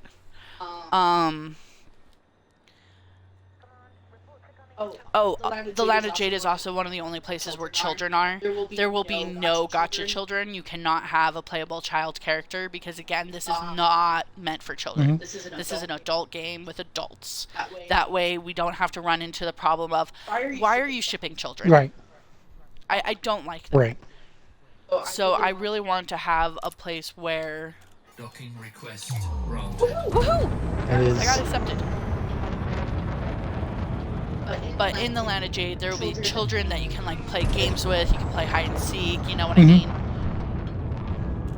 And for the children stuck in the tutorial world, they will have characters they can gotcha that will grow up with them. Okay. If that makes sense. Yeah. That way, I solve the problem of what if you like this character when you're a kid, but then you grow up and they don't grow up? Well, they do grow up with you. By the time you are allowed out of the tutorial, they are grown-ups just like you. Okay. Which also goes with the idea of having some bonuses to being trapped in the tutorial world for however long you're trapped there. Is you get resources and characters no one else gets. Successful.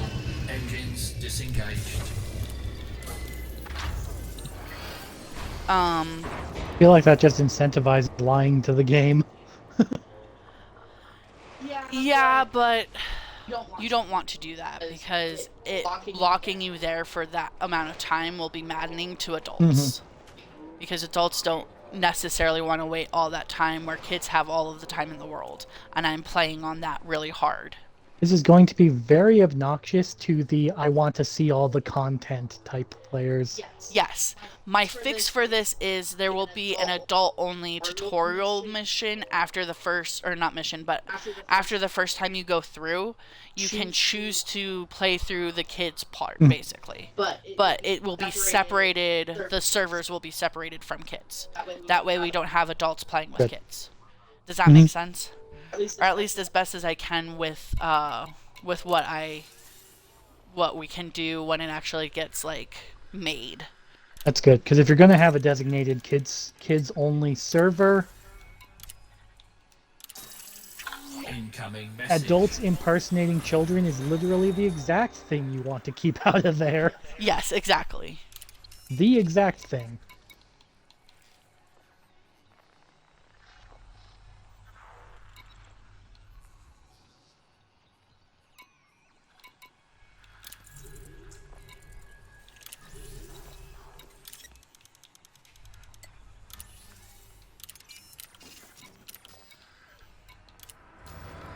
So,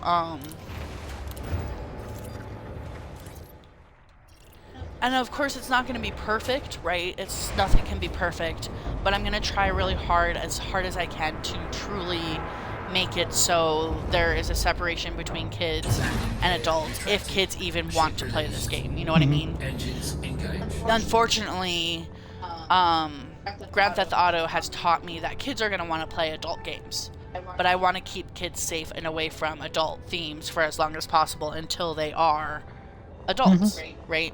I also don't want to get that whole shit where it's like, oh, you're trying to encourage kids to do drugs. No, I'm specifically making sure that there are no kids in the parts where there are drugs until they are adults, and then that's on them. They're adults.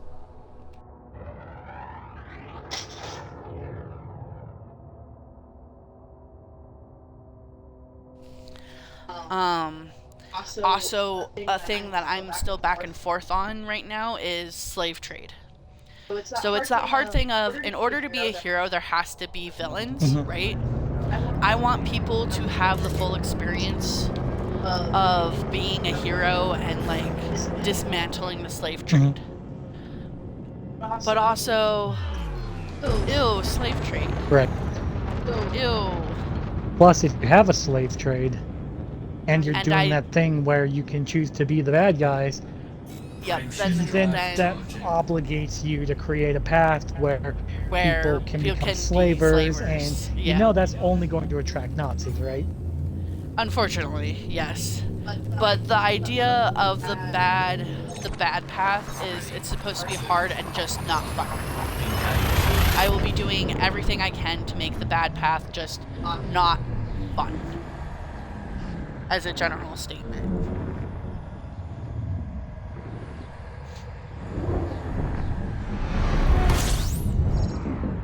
With some things being less fun than others, obviously. Yeah, but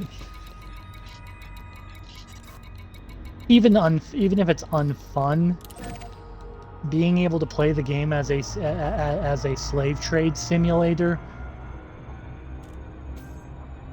definitely going to attract a certain type of crowd that makes the game less fun for everyone else. Yeah, that's why it's I'm on the fence about it. Because again, I want there to be some way to dismantle it, but like you said, because there is the bad guy option.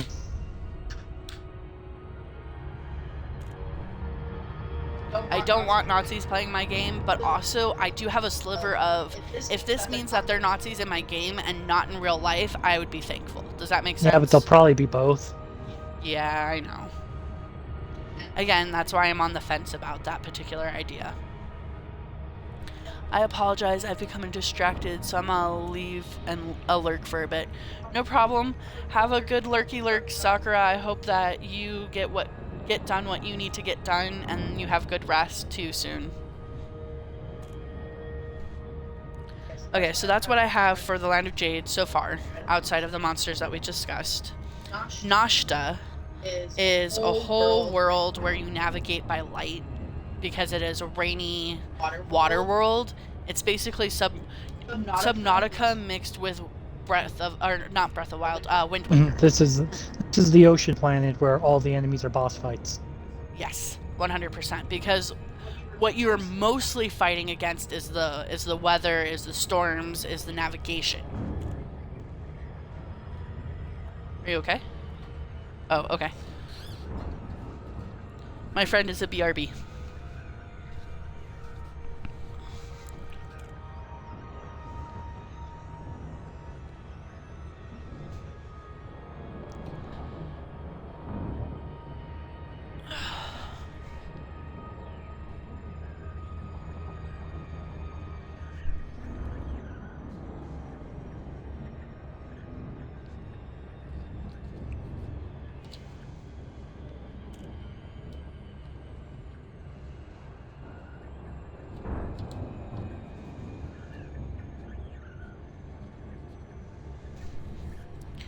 Hip hip hip hip hooray.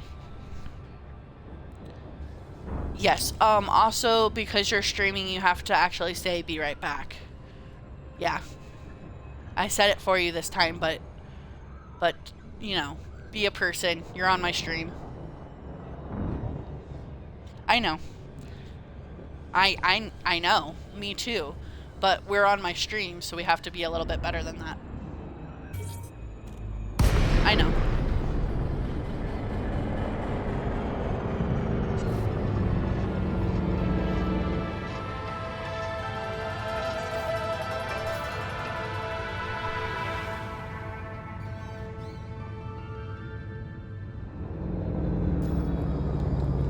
We're welcoming back my friend Drake. Hi, Drake. Hi, I'm back. Calling request granted.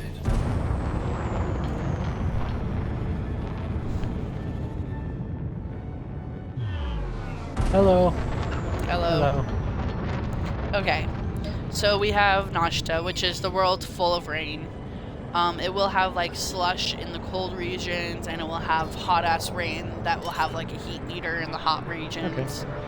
But as a general statement, it is an entire ball of water with massive leviathan creatures under the surface. Do you actually go under the surface, or do you stay on the surface and fight them? Both. You do both. Okay. Scan detected.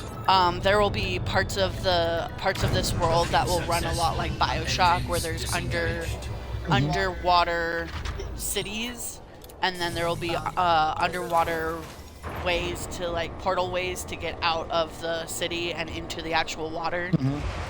And you'll sit with I don't know if I want to do a submarine or just do the magic you can now breathe underwater thing. I have no idea yet. Let me ask you this. Do you have, like space travel and space combat and stuff? One of the worlds is going to be super advanced and have space travel and space combat, yes. Can you be helped, Mouse? He's foraging. He wants to find goodie. Nope. He found cave. He found unstable cave. This is not going well. But he is determined.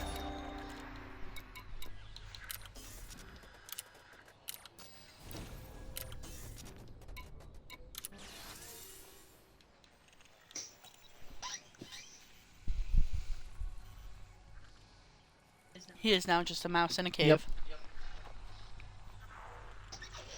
Bag. Bag. He is bagged. He thinks he has found safety. But the consistency of that bag will not protect him from anything. That is paper armor right there.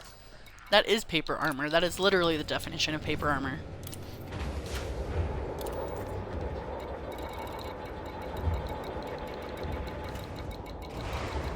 Despite my best efforts, our cat has a very poor understanding of physics.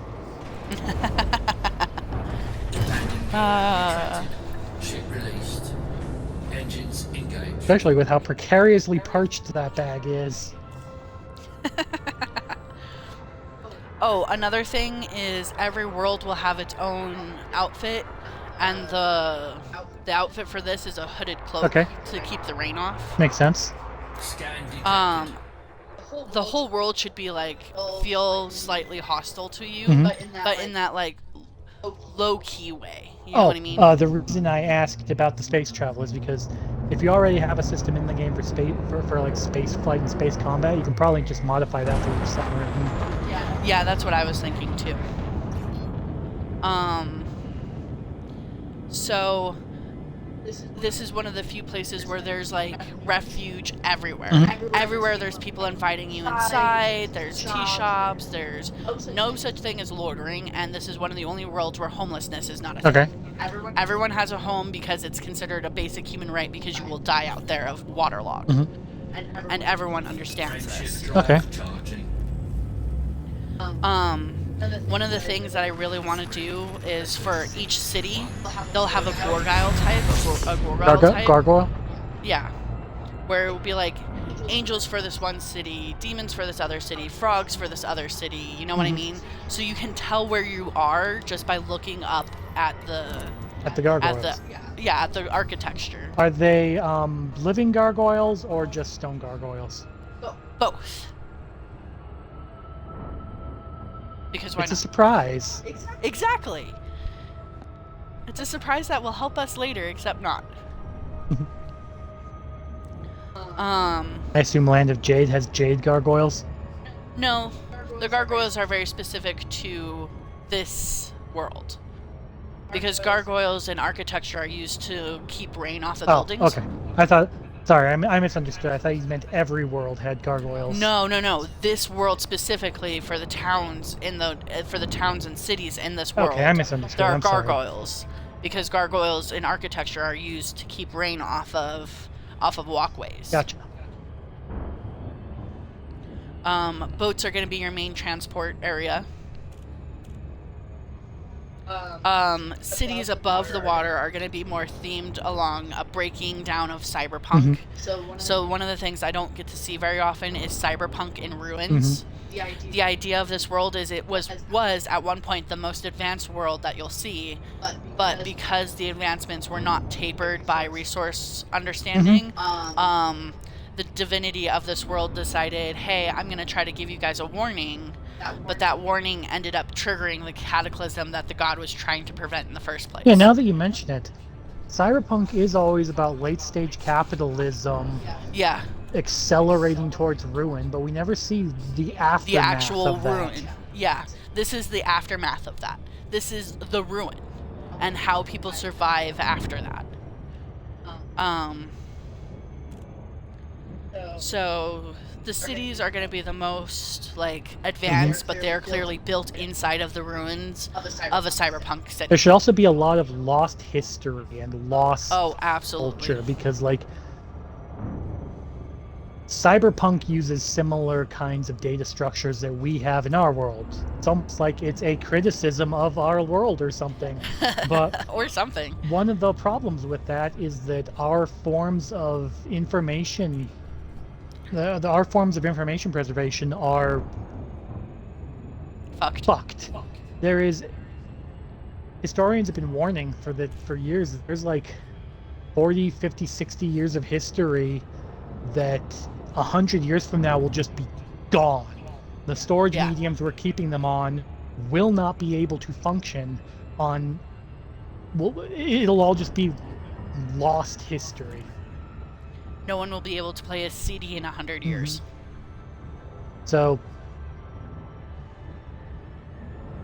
in the aftermath of cyberpunk, they probably won't even really have a good understanding of how they got here. Yeah. Especially since this is hundreds of years after the civilization fell. Yeah. They'll have no idea what actually went on during the collapse of civilization. Yeah. So one of the ways of navigation is there's lots of small lights around because it's a dark, gloomy world, but there's always quote-unquote the light at the end of the tunnel. And one of the major money-making quests is there's a NPC who is making these lights, and you can go and pick them up and ship them to different parts of the world that you've opened up, and that person will basically give you the map to open up new part of the world. Because I need these lights to go here. Oh, you haven't been here. Here's the map to the way. You know what I mean? Towns are gonna look like Venice. They're gonna be small little houses, kind of racked together. Rural areas should be unique water solutions built around little bits of dry ground and ruins. And then outposts are going to be boat shanties strung together, because I think that's cool. Some cities are big enough you can drive or boat around them.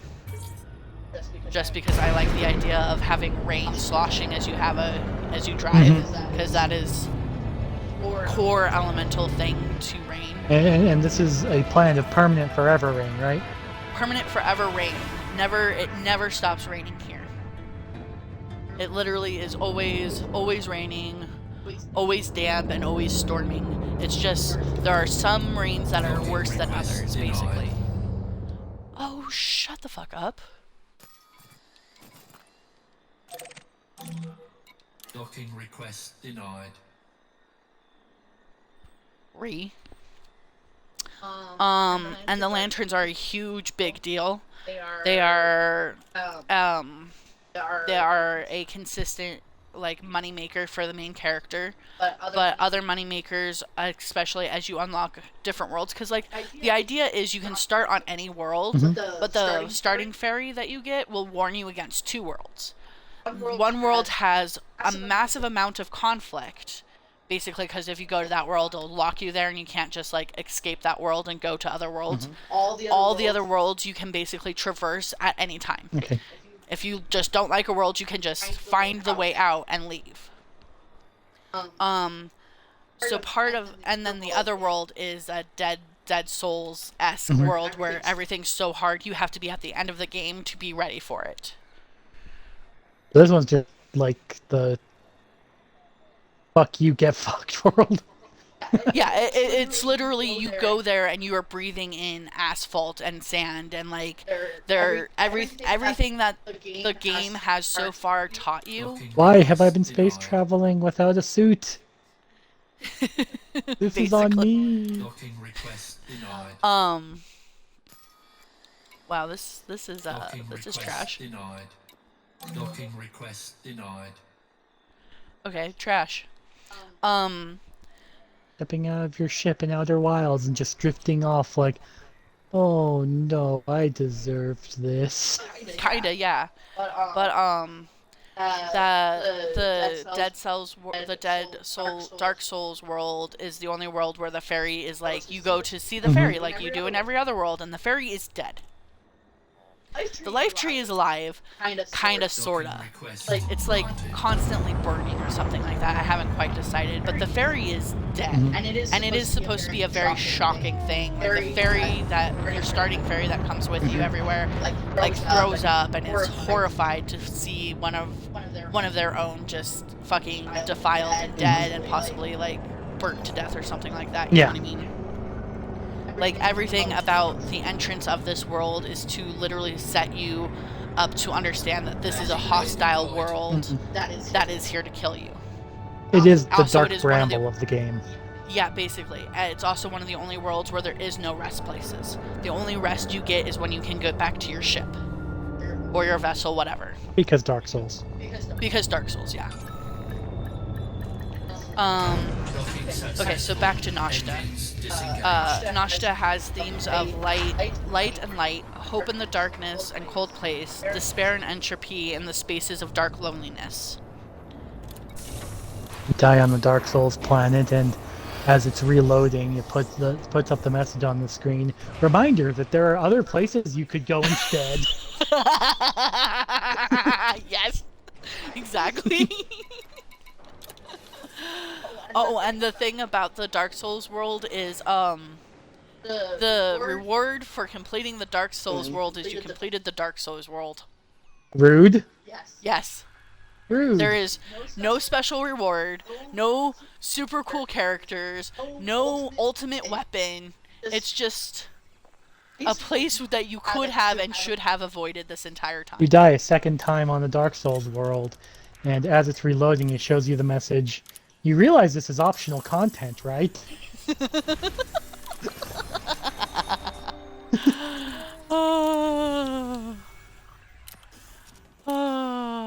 Yes. Everything about that world is telling you to don't play that world. You die a third time, it shows you the message. If you are here for some kind of special reward, prepare for disappointment. Basically, yes. Alright, some of the customs that have come up for Nashta is like, everyone offers you a place out of the rain. That is like, instead of saying, hello traveler, how are you? They're like, hi, come on in. Get out of the rain for a little while. And also raising lanterns is a hello. So raising them up and down a little bit is how they say hello. I expect all the buildings have like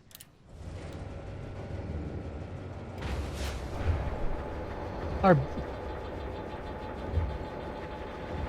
are we going with tarps everywhere or rain gutters everywhere? That's what the gargoyles are for. Right. The gargoyles. Yeah, the gargoyles are the rain gutters. So there's like rain, and then there will be certain spots where it's like a waterfall off of the roof. How big are the gargoyles? They would be as big as they are in like our world. Okay. So like human size. They're gonna be human sized, attached to buildings. But they are clearly, the gargoyles were clearly built after whatever building they've attached. But they aren't like They're- so big that one gargoyle with its wings expanded will cover the entire building. No, not even a Okay. little. It would be like 4 gargoyles on each point of the building, with maybe one on the top trying to like move the water a little bit, Okay. if that makes sense. Yeah. Probably still need rain gutters, but not as many. Yeah, exactly.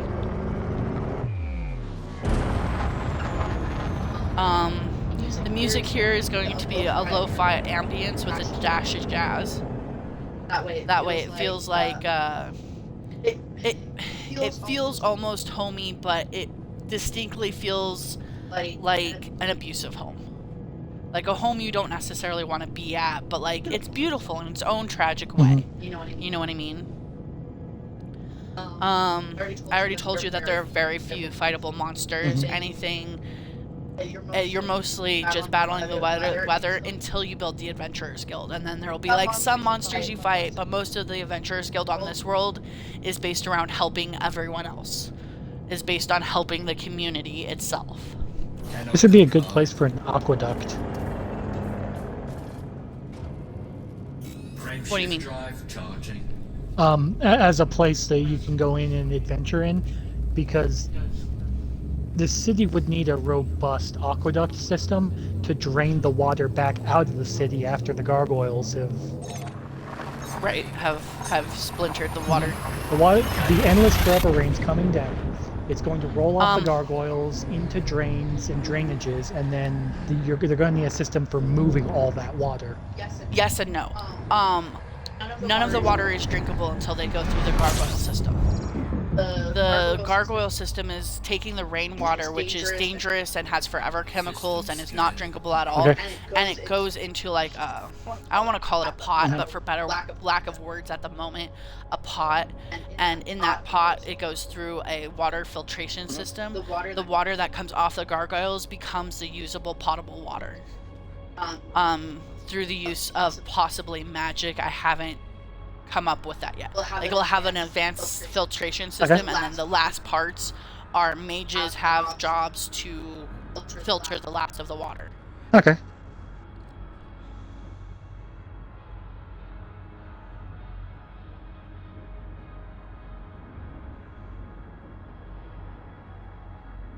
How do the gargoyles collect the water? Because I've just been picturing the water Do like you flooding off of their Know back. how gargoyles work? They're big statues that Incoming are mission. primarily Critical designed to be message. scary. They're not primarily designed to be scary, buddy. They're literally designed to siphon off water off of walkways. And there's several different ways they work. The one way that they commonly work is, they'll come off of the back of the statue, and it's at a point, so the water follows the point. Usually, hold on. I have to point my ship at a place. Yep. Oh, I should also get gas if I can get gas. Jigari Funa. Scoping. We should watch some videos of some gargoyles, but like another way is there will be points in their back that filter into the gargoyle, and it'll spit out water into one continuous jet, basically. And then the winged angels have like these 5 points of Warning. where their wings will like siphon off the water, but that's less good for what I'm going for. Mm-hmm. So the water collects into a point, and then it And then it falls into a gutter, basically. But the gutter is going to be, like I said, like that pot, that filtration pot. Yep.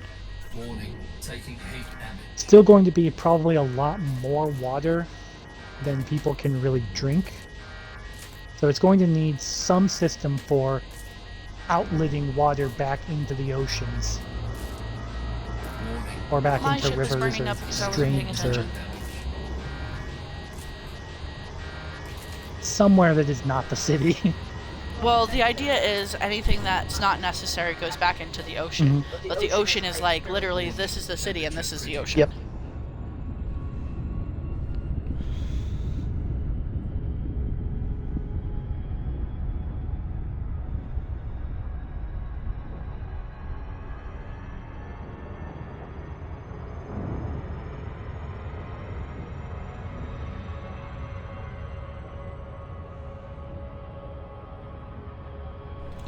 Oh! I just dropped my controller. frameshift drive charging. There was something else I was going to tell you about Nashta before we move on. Okay. I can't remember. Give me a second. Oh, the biggest trades for when you're, like, going to other worlds, if you come back to Nashta with wood, seeds, and plants, you get lots and lots of money.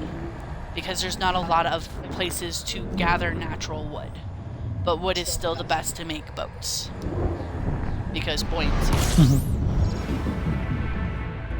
So, if you go to, say, Nahida, which is a forest world, basically, based in the Amazon and, like, Chile and all of those rainforesty-like places, and you go and grab wood, you can sell it to people in Nashta. And you will make big bucks. Gotcha. And I solved the problem of every game has so much money. Like, at every game we play, we have so much money. We are practically billionaires in every fucking game. Well, in this game, you have to pay your Adventurers Guild. If you make a Merchants Guild, you have to pay the Merchants Guild. So there is payroll that you have to pay. So you have to constantly be making sure you have enough money to, you know, level up your characters, but also have enough money to pay your people. Right. Which will keep you trading, hopefully. Other than, you know, big number, go big. Right. So yeah, that's Nashta. Any comments about Nashta? Oh, did you want to know about the ferry of Nashta? Yes. Okay, hold on. The ferry of Nashta is named Ara. A-R-A. Give me 1 second. I don't have a lot of notes on the ferries yet because I wanted to make the world before the ferries. It's a little tiny fisherman's boat. Shut up. Okay. Ode is the first ferry that comes with you through everything. That's the Line of Jade ferry. I imagine it would be pretty difficult for a butterfly-sized creature to fly around in a place with infinite forever rain. So the fairies are going to be like dramatic fairies where they have a small form, but they also have a human form. Okay. Also, the fairies don't all look alike. If that makes sense. Still, she'd need to be in some way adapted for the rains. Hold on. I am very, very happy with what I came up with for the fairies, to be honest with you. Okay. Because hold on, I'm trying to find where I have these notes.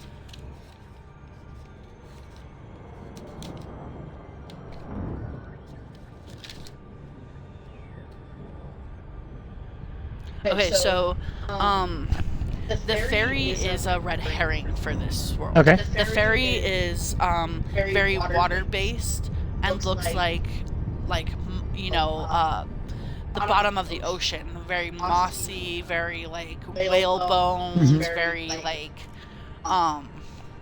has like, what are those called? The things that grow on boats. Scallops? Yeah, scallops, and there's another word for them. I can't remember though. Barnacles. That's Barnacles. the word. That they have barnacles growing on Okay. and their wings are more like fins rather than wings. That makes sense. Um, They don't fly, they swim. Kinda, they can fly, but they are more adapted in the water. That makes sense. They're also what will probably be connected to the water port, if that makes sense. Mhm. Docking request Um, granted.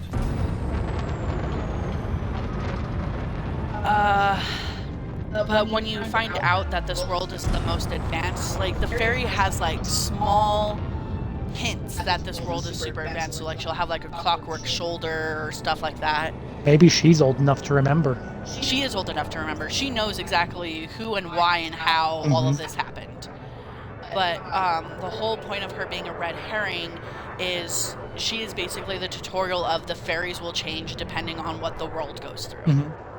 So it is very, very clear that like she, not clear right away, but as you start to understand the world and look at her design, you can see that there was steampunk or cyberpunk stuff on this fairy before, and now she's more or less wearing the dress of a water fairy, if that makes sense. It's supposed to be a tutorial, a slight tutorial for the end game stuff of when you start connecting the worlds, the fairies slowly change. She is a cyberpunk person dressed in the attire of a water nymph. Basically, yeah.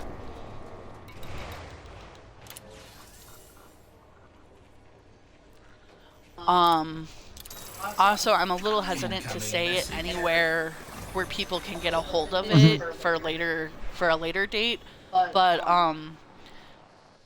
the gods in these worlds, if there is gods, because some of the worlds won't have gods at all, but like this world has a deity, and the water fairy knows the deity, and we know the deity.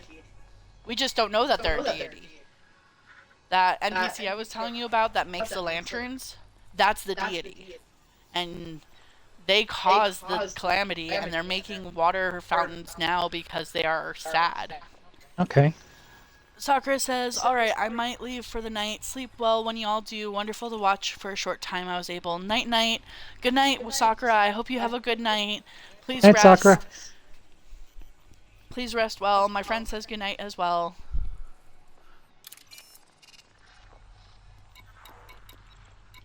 So I have questions. Yes, I love questions. It'll help me do things better. First question. Was this always a water world, No. or did the cyberpunk apocalypse make it a The water world? cyberpunk apocalypse made it a fucking water world. Okay. So what happened was the technology was growing out of control and was starting to hurt the world. So the fairy and the deity thought, "Hey, let's do a small cataclysm, and maybe they will stop." But what they didn't know is by the time they even had this idea, it was already too late. The They'll be world like- was already broken. The world tree was cracked. So doing the cataclysm in the first place triggered an never-ending rain. So there'll be like evidence of civilization stuff deep beneath the ocean and Yep. stuff. The Bioshock world, that's like that's all abandoned buildings. Also getting vibes of Wind Waker. Yes, 100%. This is definitely a Wind Waker inspired world for sure. Good night, And then, Sakura. other question. Okay. Will you be able to time travel on other worlds too, or just Land of Jade? Because this might be an interesting place for time travel shenanigans too. So, the answer is yes and no. I haven't figured it out yet. Does that make sense? The idea is once you save the Land of Jade, my idea is you can start doing time travel shenanigans to other worlds. But there are consequences to time traveling in the Land of Jade. Or there's consequences for the entire universe for time traveling. So once you save the Land of Jade, yes, maybe there's more. Oh, okay, let's go save this let's go save this world, or let's go do that. And the water world is the first world that will teach you that you can't save everyone. Mm-hmm. You can only go so far back into time. before you start to unravel everything. I was just thinking that going back to the good future, bad future thing for Land of Jade, Uh-huh. it might be cool if like there's a good future, bad future version of every planet, Sure. Yeah. and they're all just bad future by default. Yeah, that might work. That's just an idea.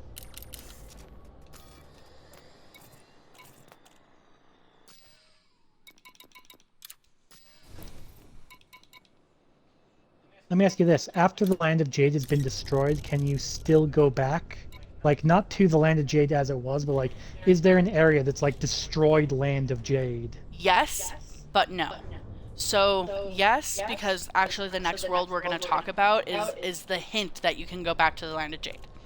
So the next world is a Shattered World. It is a world that has already been destroyed, Okay. but it's being held together by the fairy's will. And there's like floating islands, and that's what makes up the world. Okay. And that kind of gives you this idea of, well, let's go back to the Land of Jade and see what happened. And you go back, and it's exploded. Mm-hmm. And there's like island rocks that you can kind of go on, but it's clear that there's nothing here. And there would be like a more or less optional cutscene where you yell at the fairy, well, why didn't you hold it together like this other fairy did? And that's when the fairy basically goes, that other fairy is literally dying doing this. Mm-hmm. Like, that is not a long-term solution. It is a short-term solution kind of thing. Mm-hmm. But you go back to the land, you can go back to the Land of Jade, but all you see is a shattered world with no real way of anything. And part of the reason is because the world tree itself is shattered. If the world tree can be saved, then some of the world can be saved. Right. It is a broken and lifeless world. Yes. That might be cool to be able to pick among the ruins of certain, like, fractured areas. You can gather seeds. So later, way later in the game, so you're presented with 5 worlds, but as you play through the game, about halfway through, a 6th world pops up. And it's an uninhabited world, but it has a life tree. And you can go to the other worlds and gather seeds and plants and people to put on this world, including the Land of Jade. Make your own custom world. Basically. It's supposed to be making your own world after your home world dies. But Okay. it's also meant to feel hollow, if that makes sense. Like like you're picking up the pieces of something destroyed, but it can never be the same. Mm-hmm. You know what I mean?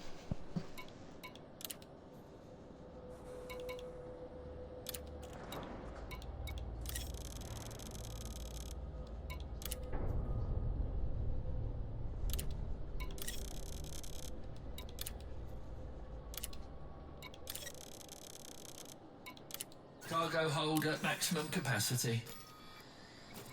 Give me a second, I have to get my ship all set up.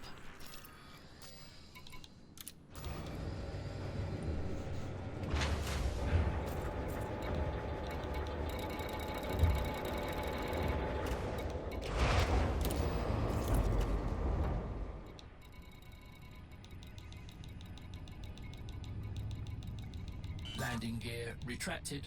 Ship released. Engines engaged.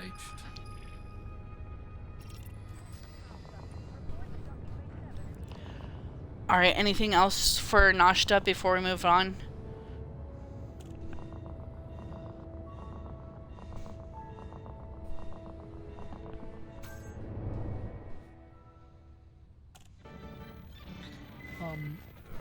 I was thinking about what you said about your you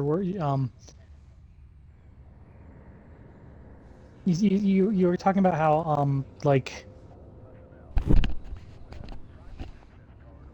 you can like you like want to be able to go under the water, but Yeah. we're still deciding what form that would take. Yes. And you also said that each planet would have a ferry. Yes. And you can take Each the planet ferries has a ferry, with you. each planet has a world tree. I assume each ferry, like, we were talking about equipable fairies and how they have different abilities, and you can learn languages from them and stuff. So maybe the water fairy's blessing allows you to breathe underwater. Yeah, I kind of said that earlier.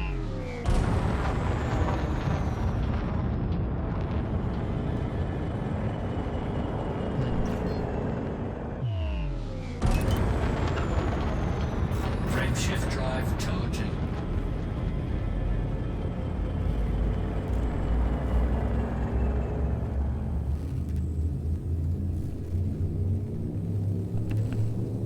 I think that's everything. Or at least for now. One of my chibis is fixating just on the concept of fairy rain, and there's a lot of chatter about how pretty the rain It's cities super is. gonna be pretty. It's supposed to be very pretty, but hauntingly And then my beautiful. music chibi's just singing Chocolate Rain over and over. Why? Anyway. So moving along. Yeah. Get some fuel from this star if we can. Fuel scooping. Oh, this is how you refuel. This is one of the two ways you refuel, yeah. Is you can refuel by the suns with having a fuel scoop, or you can refuel by the stations by paying money for gas. Alright. Nahida is the next world. Fuel scooping complete. Nahida is at the moment the most good ending planet so far. It is at the moment the most advanced planet. Something to note as a contextual thing is there are 4 races with big quotation marks, because not all of them are races, that already go between all of the worlds. So there's a Roma race that I'm calling like Star Jumper, Star Wanderer, or something like that. I have to do more research because I want to be respectful. Frameshift Right. Because the Roma, they've already had so much disrespect. I don't want to disrespect They them get dumped on by everyone. everybody. I want them to be kind of revered in this universe, to be honest. Specifically this world, they are revered because the Roma basically went, hey guys, slow down before you end up like this other world over here that's full of rain now. And because of that, they basically saved them. Then there are assassins called the Crosses, and that's a family of assassins that appear on every world, but they're background. The whole point of them is to tutorialize you into everyone that you see has their own like life. Like, you know how in Grand Theft Auto, their AI, everyone, like, the world plays itself. Kind of like how Fallout 3 does, too. So, like, if you wanted to, you could just pick someone and follow them, and they would have their own little life that you can peep on, more or less. Well, if you follow a cross, you follow crosses, and they, like, they kill people. They're assassinating main players of the game. Of this game. And the direct opposite of the crosses are the ravens. The ravens you meet on every single world, and you have that deja vu thing because the crosses look a lot alike, but each one is different, and they're the ones who tutorialize you on the movement of the world. So like for Nashta, a raven is who tells you about the boats and gives you your first boat. On the Land of Jade, there is a raven who gives you a hand glider, or repairs your hand glider, since you've lived on this world for so long.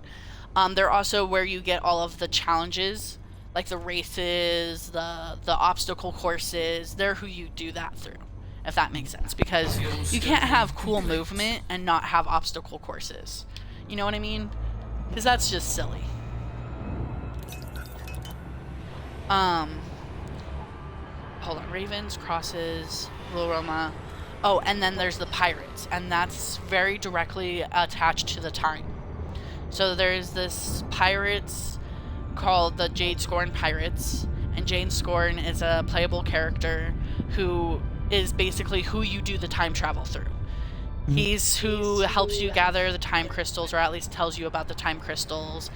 He's who will show you where the time portals are for, at the moment, the Land of Jade, but as you said, there might be more time traveling shenanigans. Jade is who that's through. So, and they appear in almost every world. Gather enough time crystals, you can go back in time. And if you gather a lot of time crystals, even more than that, you can break time and erase yourself. Whoopsie doodle. No, the idea of the time crystals are there's very specifically there to like anchor like the if you've gone and done all of this stuff, right? Mhm. You don't want it to be restarted when you restart. So the time crystals anchors like they anchor the Adventurers Guild, they anchor your progress. And you can choose to have that progress or to not, basically.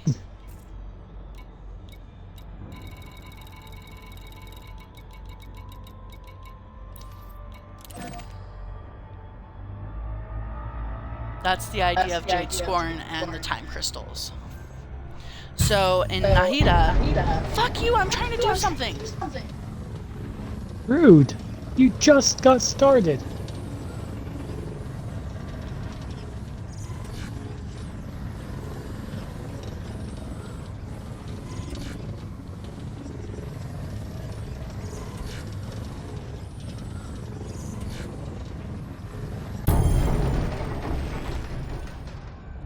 Fucking rude. What a dick. Now we're lost again. Yeah, but not too lost. Okay.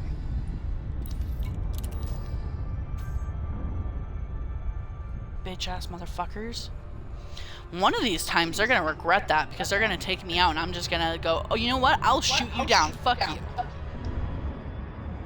But for Chase me into the sun. more or less. Alright, so Nahida is a solar punk world. Everything is based on renewable energy, solar energy, and the idea of let's not ruin our world because they got the warning from the Roma. The Roma were basically like, hey guys, you're about to destroy your world. Maybe don't do that. So the Roma in this particular world are like revered.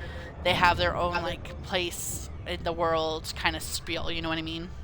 Mm-hmm. They have lots of clockwork. Momentum does a lot of the work. The problem is they have not so much water because the water goes down towards a lot of like the machinery and cooling down stuff and stuff like that. You know what I mean? There's a planet that might help them with that. I know it's almost like connecting the planets is the best scenario or something. Mm-hmm. The best idea is to get all of the planets to work together, planets, dimensions, whatever we want to call them, to work together in like forming pathways for trading and making sure everyone has their needs met or something like that. Although there are considerations to be made. Okay. If you start mining the water from the ocean planet to ship off world. Yes, there are.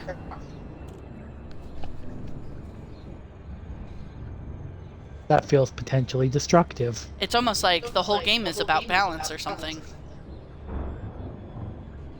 Overmining is a thing that you can do and it will destroy things. Yeah, but how I mine for fish though? With gargoyles. Gotcha. Alright,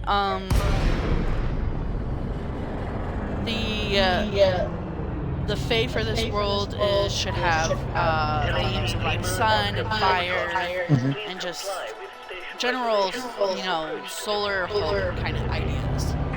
This is out of all of them, and all of the worlds are at the bad ending. This is the only world that has a good ending, if that makes sense, with that whole exceptions for everything thing.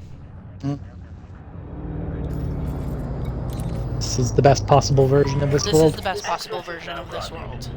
This would probably also be one of the worlds where you don't want to fuck with the time too much, because everything makes it worse and worse and worse. One of the exceptions that proves the rule of, hey, maybe don't go back in time and try to fix things that you have no business fixing. Let's see if I have any other notes. The thing you can do with time travel here is stop yourself from fucking it up. Yes. The movement that you get taught by the ravens is airships. Oh no, not airships. I'm sorry. Hold on. Okay, here I am. Sorry, my apologies. Longboarding. Longboarding is the movement area. So you skate everywhere because it's my game, and I said so.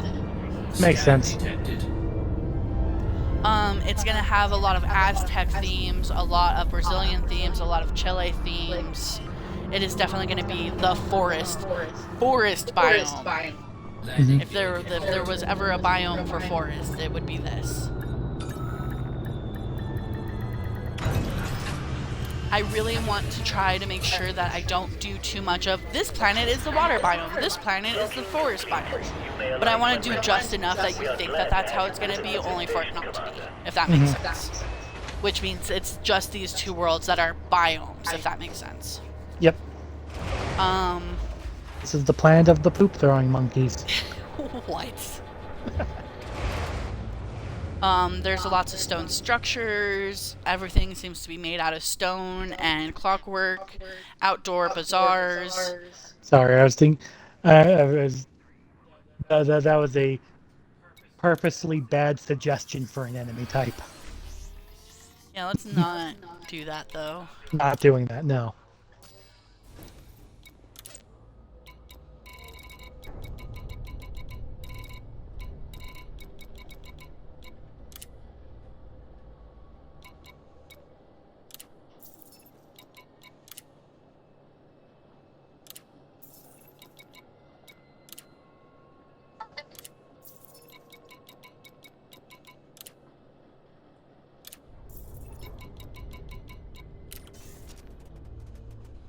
Okay, and then their exports for trade are going to be batteries, solar sails, food, and artisan goods. This is also one of the only worlds that is actively connected to another world. It is connected to the world we'll actually talk about next, which is the Shattered World. Okay. And they are connected with them because of the Roma. The Roma were basically like, you guys actually like us, so we'll teach you how we jump through worlds. And it's also the first time you really get a tutorial on you can connect worlds, so you should. They're connected through stargates, like I said, set up by the Roma / Star Warrior Wanderers.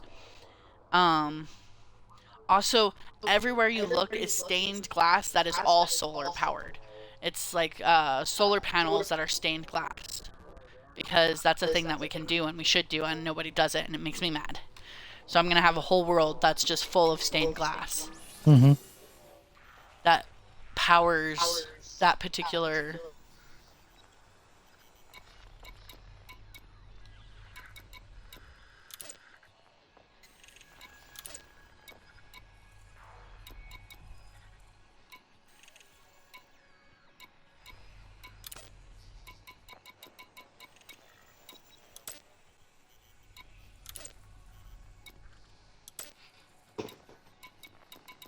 Wow, the missions here suck. Okay, and that's kind of how what I have for the Aztec world for the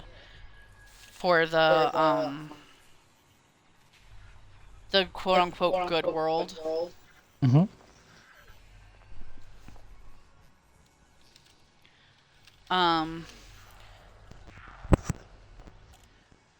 The ferry, I also want to have like clockwork wings with stained glass because I think that's beautiful, even though it's not That practical. does sound really beautiful. It does not sound practical at all for flying, but you know what? Fuck it. It's my world. I get to choose what things are silly. Oh, another thing to note is almost every single world has dragons. This next world has no dragons, and that's one of the reasons why it's a shattered world. The water world technically has dragons, but they are mostly water leviathan nowadays. They adapted and evolved to be more water-like. Yuko is a shattered world that is a lot like Merchants of the Sky, where everything is like an island just floating. It's just floating and floating and floating. And this is one of those weird worlds where you get the ferry. But the ferry looks weird and hollow and like translucent, like they're not really there. And you go through this world, and like you find out later that the fairy's not with you at all, because the fairy is like has all of their attention, or most of their attention, holding together the world with their willpower. This is the Shattered Fairy? World Fairy, yeah. Okay. And so when you meet the fairy in real life, they look extremely different from the fairy that has been following you around this entire time. Mm-hmm. They look broken, tired, stretched out.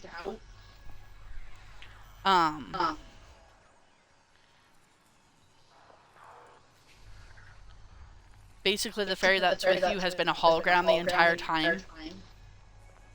And that's why the fairy has like the weakest power set of all of them. Mm-hmm. This world is a trading center. Like what has been keeping it together is trading between the islands.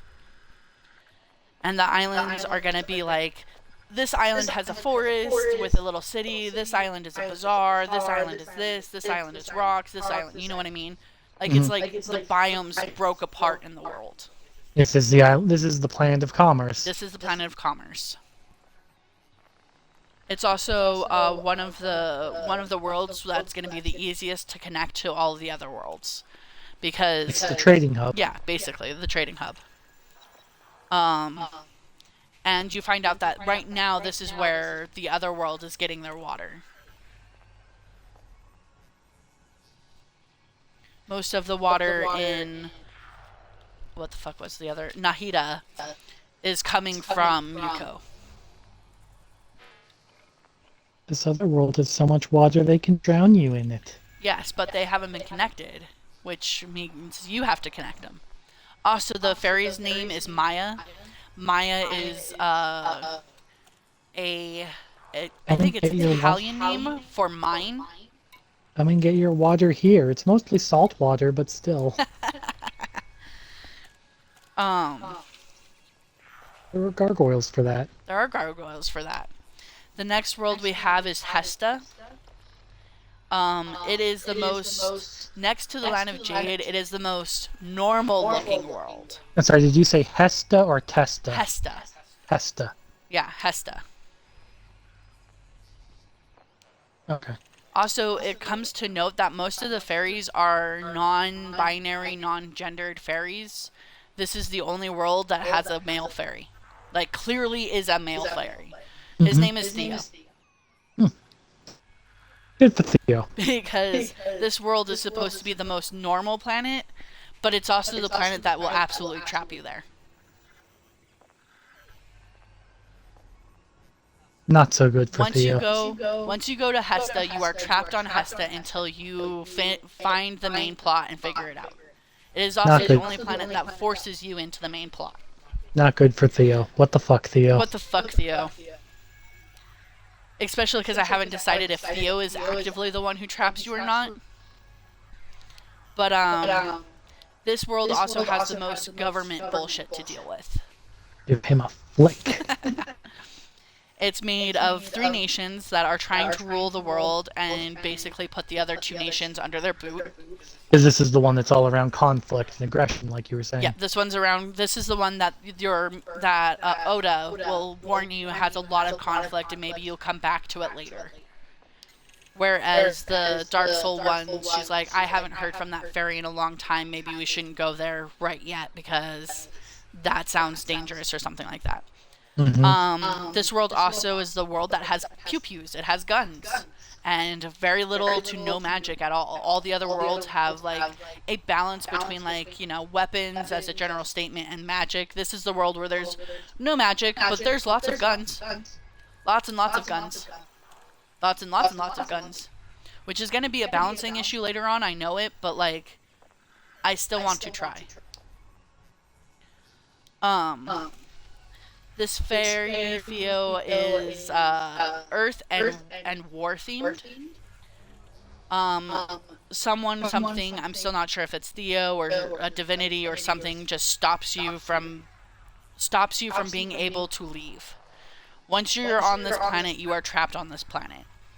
And it's supposed to make you feel thankful for being able to bounce off of any other world.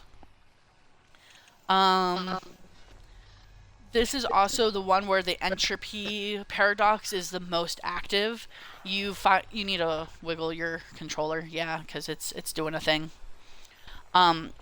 This is the one where, like, if you haven't fucked with the entropy paradox yet, this is where you find the entropy paradox. This is where you're forced to fuck with them. You find that the entropy paradox is basically pitting each country against each other. The countries were already at each other's throat. The entropy paradox is just come in to make that worse. Okay. And the entropy paradox is going to put you in direct conflict with your own choices. They are going to be the ones that confront you with, like, have you been a good person throughout the game, or have you been a shit person throughout the game?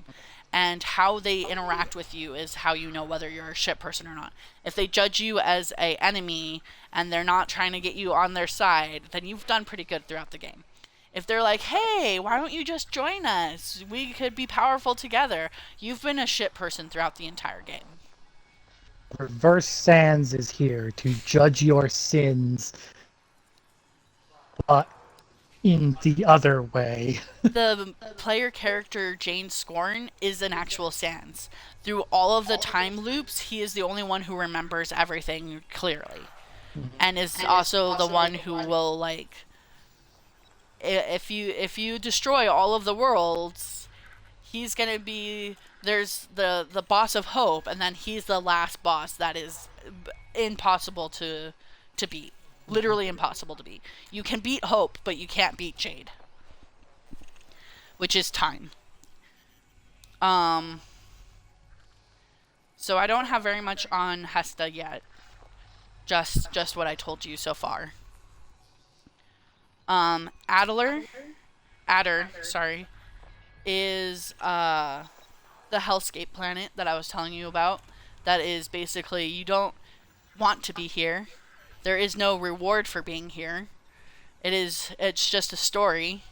You can't save the fairy. There's no saving the world tree. This is just a horrible place. That is horrible for people who want to put themselves through hell, because that's all they know. You know what I mean?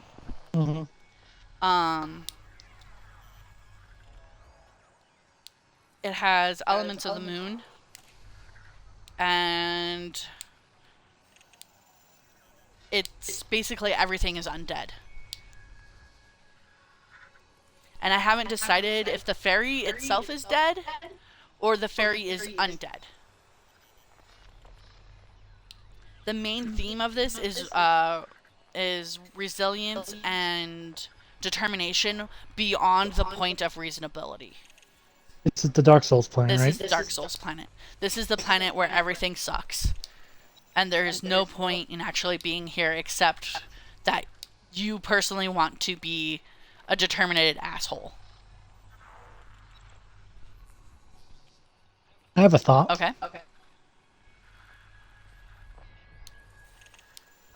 You go through you do all the stuff in order to find the fairy, because you said the fairy's missing.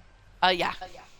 And when you find the fairy the undead fairy is the final boss of the planet that you have to fight. But then if you use the time crystals you can go back in time to try and stop the fairy from ever having been killed in the first place. And go through hell again in order to reach the fairy's chamber and find out that the fairy is actually responsible for plunging this planet into entropy and decay, and then you have to be the one that kills her in order for her to become the undead fairy. This planet cannot be saved.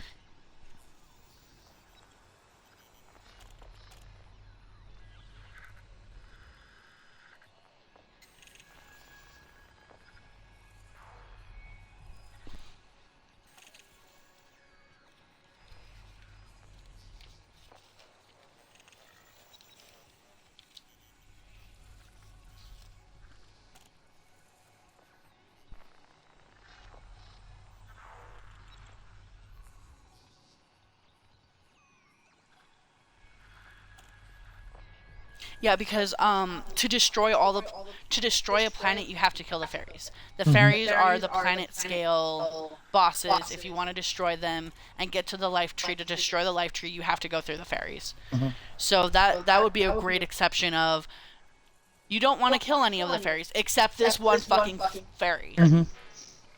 You go. You think you can use the time crystals to save this planet like the other planets, and then the final statement on this world is, "Can we just leave and not I'm come back. back? Yeah. This sucked."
Writing that down.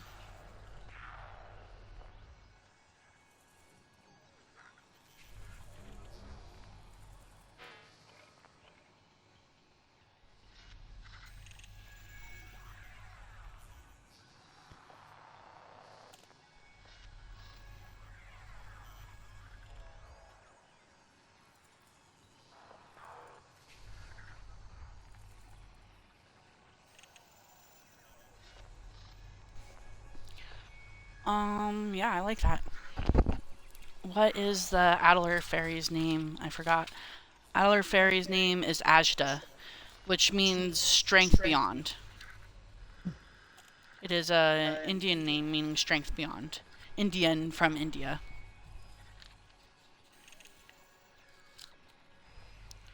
Okay, and then obviously there's the tutorial world, Land of Jade, your fairy's ode. Um, as the game progresses, as the development, I should say, progresses, there will be more worlds added. One of the first worlds to be added is the world you terraform yourself, and then the next world to be added is a fairy world, the world where all the fairies came from in the first place.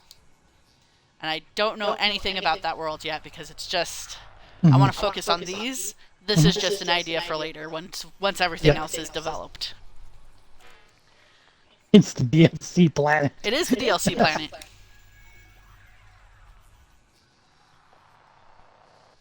I didn't realize you were still in the bag.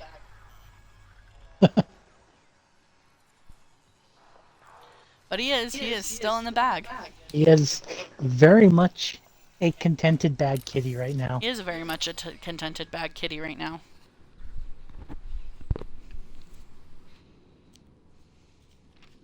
He has found the bag with the ideal amount of instability.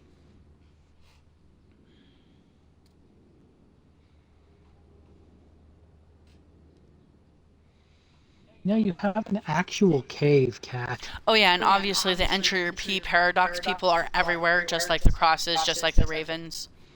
Hmm. They are actively trying to destroy the entire universe, not just a single world, but like everything. They are very deeply unsatisfied people with existence. They want to put everything on the bagel. They want to put everything on the bagel.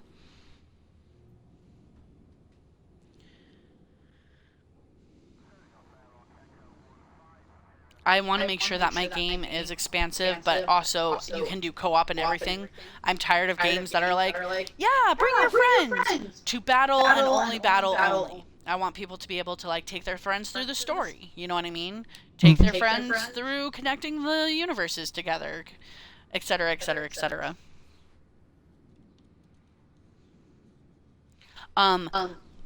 This is more for if this game ever actually gets off the ground and I can get investors, but I already understand that this game is going to be huge. So I want it to have a physical copy in the form of a storage chip. You know those cards that we have for like Xbox that are basically plug them in and they give you external. Yeah, I want it to have an external storage where it has its own space, but you could put other games on there as well. Okay. That will also help with my other idea of if this game ever closes the servers, you still have the game. It is on your chip. It just won't ever get more stuff added. But it won't close down in the idea of you can never play this game again. Right. Because that makes me sad, and I don't want to do that to people, especially if this game is going to be literally based around the idea of home. You know what I mean? Yeah.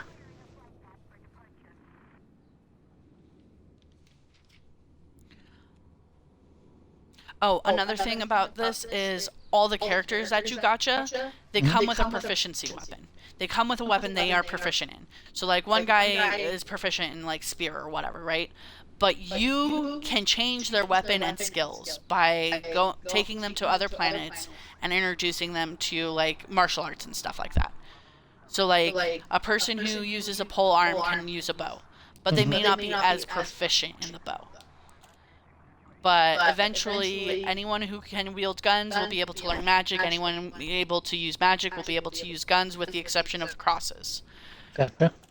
Crosses have this thing where their magic is so weird, for lack of better words, that they are the ones that can disarm guns by just touching them. Touching any type of gunpowder makes it fizzle, basically, and unable to ignite. So therefore, they cannot touch guns unless they are trying to disarm another person with a gun. Oh yeah, another thing is mining is a thing, like actual mining for rocks. But for most worlds, not all worlds, it's a thing that you go and pay other people to do for you because you're a royal and my nose is so far up in the air. Why would I ever do something like that? Until you get to the water world, in which you are basically told mining here is so dangerous that if you need those resources, you have to go get them yourself, because no one will do it for you.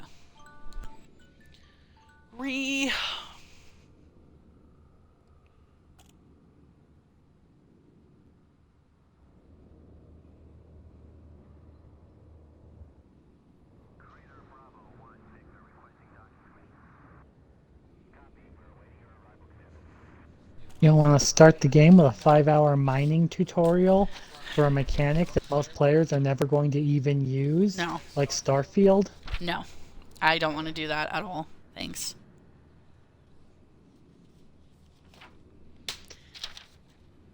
That literally sounds awful.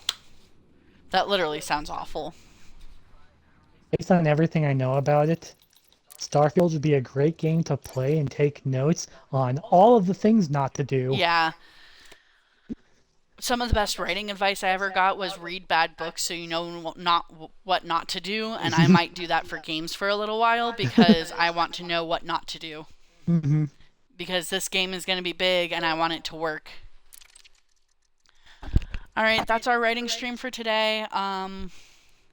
I have to get ready for work, so I'm shutting down stream. Bye Twitch, bye YouTube, and bye all my wisps. I'm happy you guys came to drop by and share this with me. I will see you Monday for next stream, and I'm thinking of trying to do this upcoming week doing writing streams in the afternoon, but we will see. Have a good one, guys. Bye.